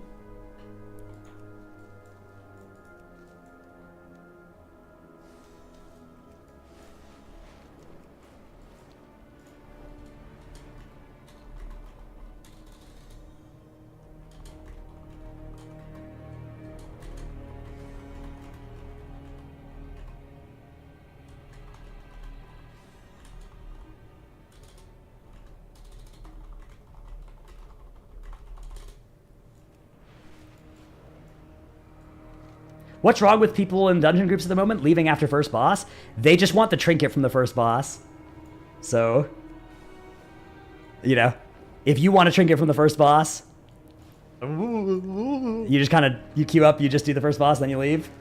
Aku Diego, thanks for the 2 months. Wicked Biscuit, thanks to the Prime. It's a weird spot. Like, honestly, the best solution for Blizzard is just to put good trinkets on the end bosses only. A whole 4 seconds in queue to get another person and Blizzard's hotfixing it? Well, the problem isn't for the group. The problem is if you're also somebody who wants a trinket from the first boss and you queue for the dungeon, and then you join the dungeon after the first boss because you're filling a spot that somebody left, it sucks for you, right? Those are the people who have a really negative experience when people leave. But yeah, I mean, I think the best solution by far is just for Blizzard to like only put trinkets on end bosses of dungeons, basically. You do that, then bang, problem solved. Who in turn deliver the spoils of war to the masses. Break this cycle.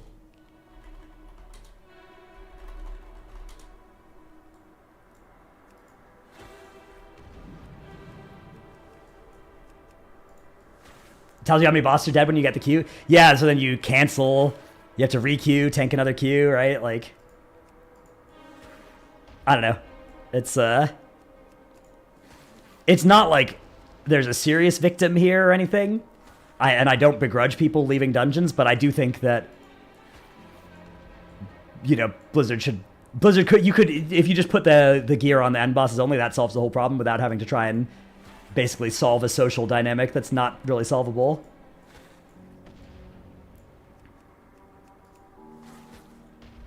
Like, either you have people that are sad because they're now forced to do an extra 10 minutes of a dungeon that they don't want to do, or you have people sad because people are leaving their dungeon groups, right? You can't have only one of those two things be true, right? Realistically, I think people will probably just leave and take the leaver penalty as well, take the deserter, and just queue again when it's off CD. We will never grow. Yeah, I guess ideally, if you could denote when you're queuing that you only want the first boss, that would also work. But also, they will never make a system that works like that. But that would also work. If you could just form up in full groups of only people that want the first boss.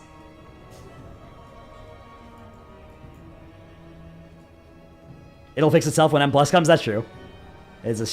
Like, this happened in Shadowlands as well. Do you guys remember Plaguefall? Hunters would leave because they were just farming their legendary power, and they would just leave after, like, the first boss, second boss, or whatever. You can walk in dungeon groups? Yeah, but now we're talking about adding a huge amount of extra friction.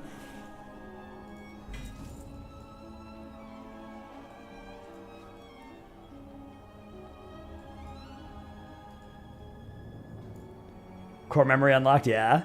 Oh yeah, Mist. It was Mist, right? There was, I think it was a Spires and Plaguefall one as well, but maybe it wasn't for Hunters. This applies to LFR too. Oh yeah, LFR is worse because you don't know when you're accepting an LFR queue how many bosses are dead. So you might just be queuing into an LFR where the stupid thing is already dead, right?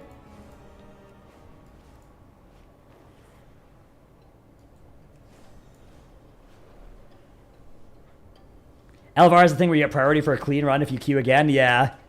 Still, though, it feels bad. Especially if you have long queue times.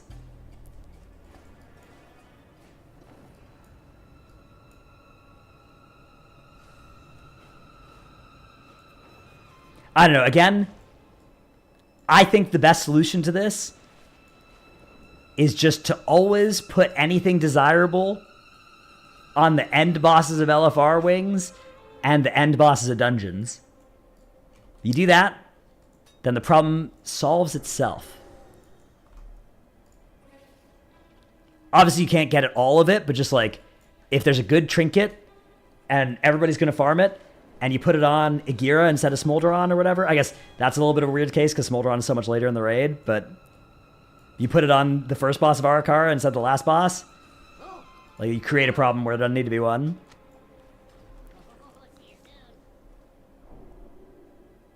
And then we don't have to come up with a social solution. God damn it. I've once again griefed. This keep happening to me.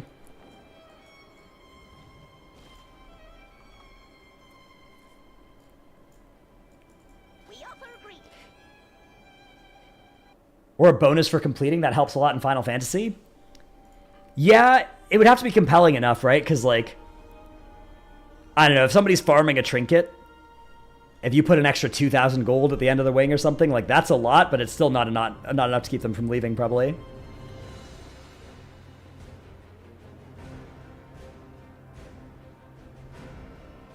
Put the loot distribution after the last boss. Yeah, you could do that. You could just make it so that all loot gets held until the dungeon's over.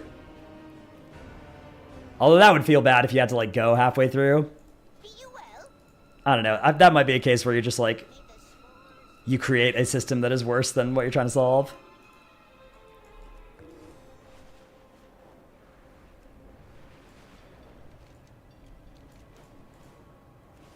Yeah.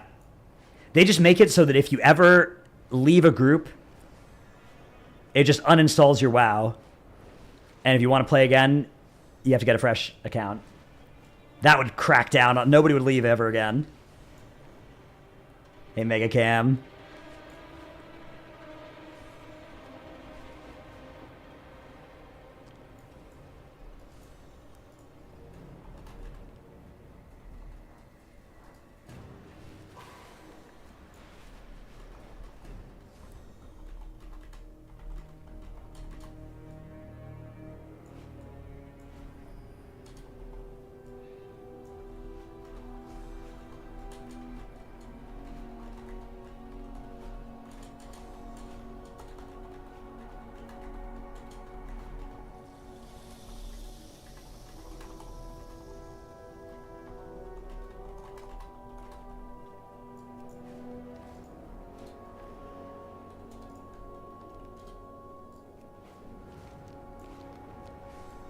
Lots of DCs? Yeah, I've been having a lot of DCs. Oh, you're saying, yeah, if you DC'd and just deleted your account, yeah, that would be tough. Mole people sounds like a slur. I feel so uncomfortable reading it. It's weird because, like, it's not... It's a useful term if you're using it, you know, well. But I feel like a lot of people just use it as a cudgel to mean... people I don't like that also play the game less than me. But, like, it's nice to have an understanding of, like, oh, this person isn't a casual in the sense of, like, it's not like they're doing normal raid and +6 keys. Like, they're a casual in the sense of, like, they're playing WoW not to raid or M+, right? Like, they're playing WoW for the other stuff. Like, that was the original intent, I think, when Growl was describing mole people. And he made up the term in the sense of, like, I don't think these people exist, but I still think it's a useful term. It's useful to have a word for people that are, you know, not casuals in the sense of doing normal raid or whatever, but they're here for those sides of the game. But I agree with you that, like, people are definitely using the term nastily, which means that it's then hard to use the term not nastily because everybody will assume you're using it nastily, right? Would I be for or against LFR being a follower raid where you queue, if you queue for 15 minutes, it fills the rest with bots? I think that would be great. I think that, like, if you queue, yeah, if you're in the queue for 15 minutes, LFR just fires and fills the rest with bots, that sounds like a great idea. That sounds like a really good answer to, you know, LFR sometimes not filling. Follower bots would grief the hell out of you? Dude, I feel like follower bots would never grief you anywhere near as much as human beings that you encounter in LFR do.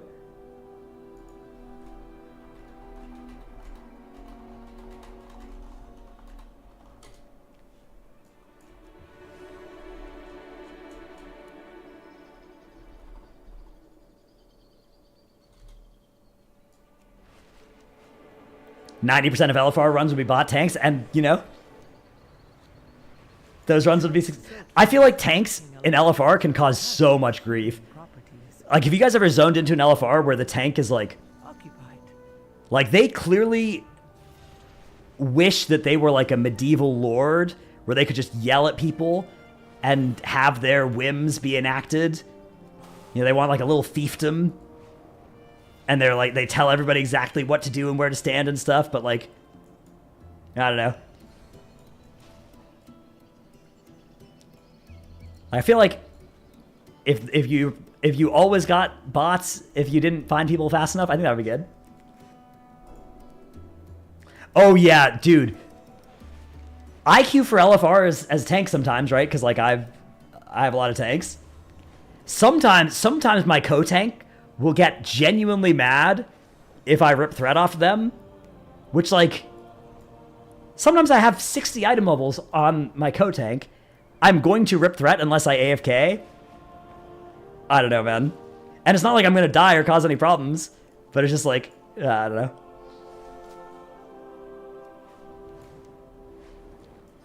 It's funny.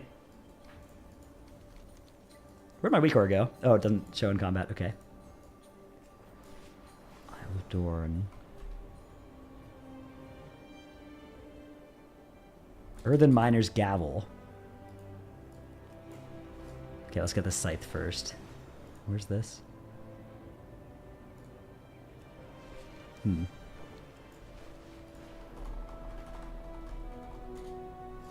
I try to see how close my co-tanks can come to death before taunting. Oh yeah, that's good.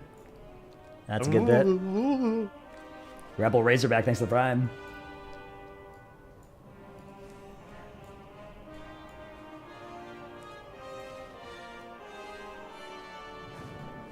Down here? Yeah, down here.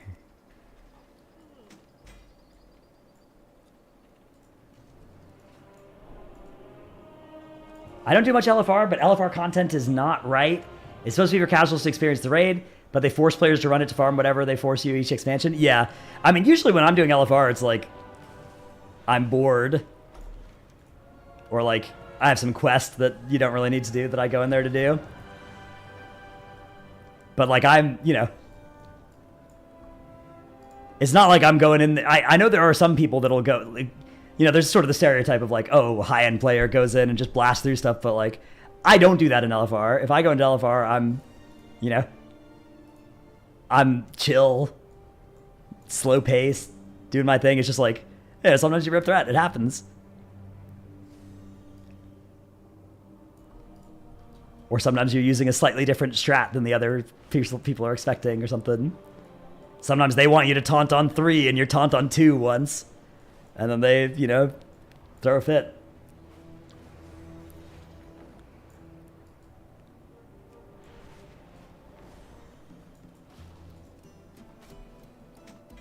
Oh yeah, sometimes you pull... I don't do this, but sometimes somebody pulls before the timer or the ready check. And then somebody else gets so mad that they, you know, start inting or whatever on purpose. It's pretty rare. These days I feel like it's pretty rare. I feel like LFR used to be more toxic than it is. Is that thing telling me where all the knowledge items are? Yeah, if you want it, it is this week, Aura.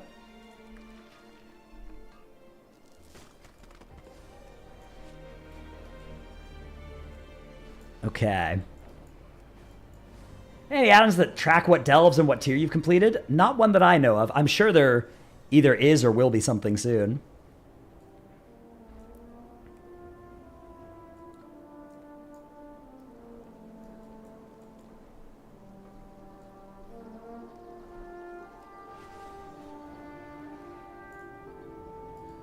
I think you could get more people into tanking if you're new and could message the bot, I'm new, and he could explain the fight and whisper you when to taunt to teach you fights.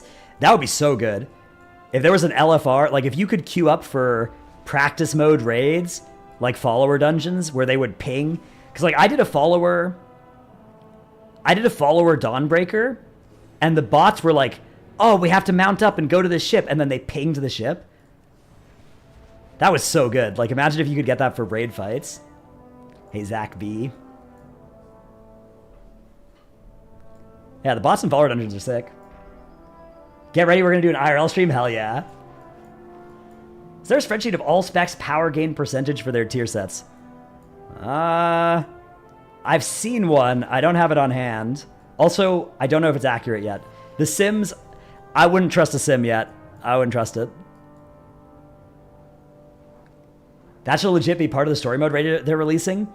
Well, the thing is, I think a lot of the people doing the story mode raid just want the story, right? Like, they don't want to be taught mechanics. They want to take part in an epic showdown with Queen Ansarek. Right? And they don't want to learn, like, oh, here's how this mechanic works. Taunt on 3, dummy. Right? But then there are some people that do want to learn that. So it's like, it's two different things. I don't know. Guys, the axe is up.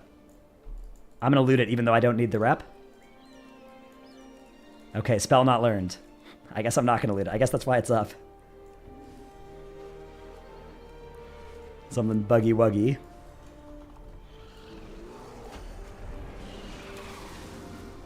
No one cares about mechanics when you queue for LFR. So I find, here's the most toxic thing that happens in LFR. You go into an LFR, 23 people correctly understand that there's a mechanic that doesn't matter on LFR difficulty because it's tuned to not do anything. Here's the fresh and Wakora. And then 2 people think that if you don't execute that mechanic the way that you execute it on Mythic, that it's a disaster and it's all over. And so then somebody gets the mechanic, right? It's like the boss is going to shoot an arrow into the middle of the raid or something. And like somebody just doesn't run out of the raid with it, right? Oh no, I'm not going to be able to kick this in time. The boss is going to heal. And like that, you know, it's not the end of the world because it's LFR. It does 20% of everybody's health. But then some people are like, they start being like, oh, you did that mechanic so bad. They start flaming. And then the person who got the mechanic, like, you know, they're just there doing their thing. I don't know.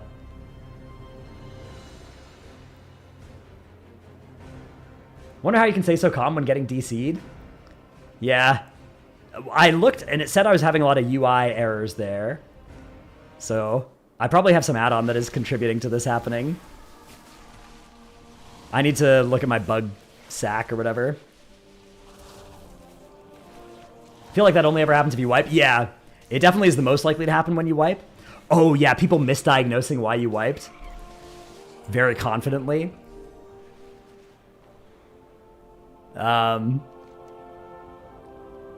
But it can happen. I've seen it happen in the middle of a poll that was going to be fine, where we were still going to win. Bug sack. Okay. Mask. Aha. Maybe mask is causing me problems. I don't even think I need that. I don't think that does anything really important. I see way more we can Zerg this boss. We spend 15 minutes to wipe. Then the guy who suggests Zerg leaves because DPS is low. Then the guy who joins suggests Zerg again. Yep, that is the other thing that could happen. Yeah, mask is just icon art, right? But I don't need that. The icons are fine. Okay, I have no bugs. Poggers.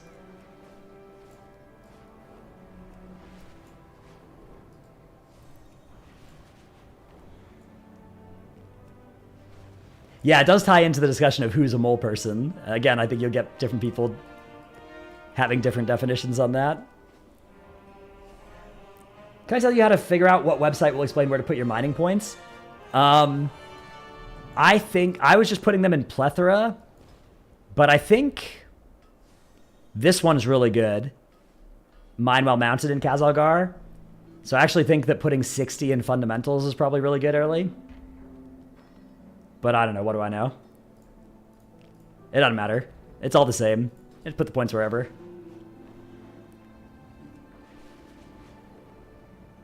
Depends on if you want quality of life or, like, number of stars. Yeah. Like, how much do you value not having to remount? Just have Sky Golem? Yeah, how much do you value mounting a cool-looking mount instead of always being in your stupid Sky Golem? These are the things you have to... These are the variables you have to weigh in yourself. All right, chat. I think that's going to be it for this stream. I got to record the Potty C soon. And also I can feel my voice. I got to make sure I don't re-grief my voice. Do you need 60 to mount mine? Yeah, you need to put all 60 into fundamentals. Oh, Thumbtack. Thanks to 5 gifties. Wowee. Thank you very much. Can't mine in Golem? Oh yeah, I wouldn't know. I don't use that. It's just for herbs, right? I always herb on my druid anyway, so it doesn't matter. You can herb wild. Druid did. Alright, yeah, TY everybody for hanging out. Did we go to Dorky or Max? Oh my god, DC again. Are they live? Max isn't live. Dorky is.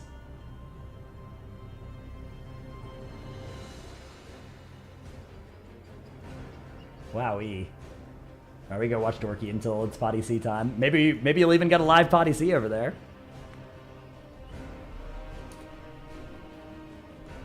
Who knows? Who knows if we'll make him turn off his stream or not? Probably won't be for a couple hours anyway. Alright, yeah. I'll be back tomorrow, probably. Try to be on earlier. Have a GM.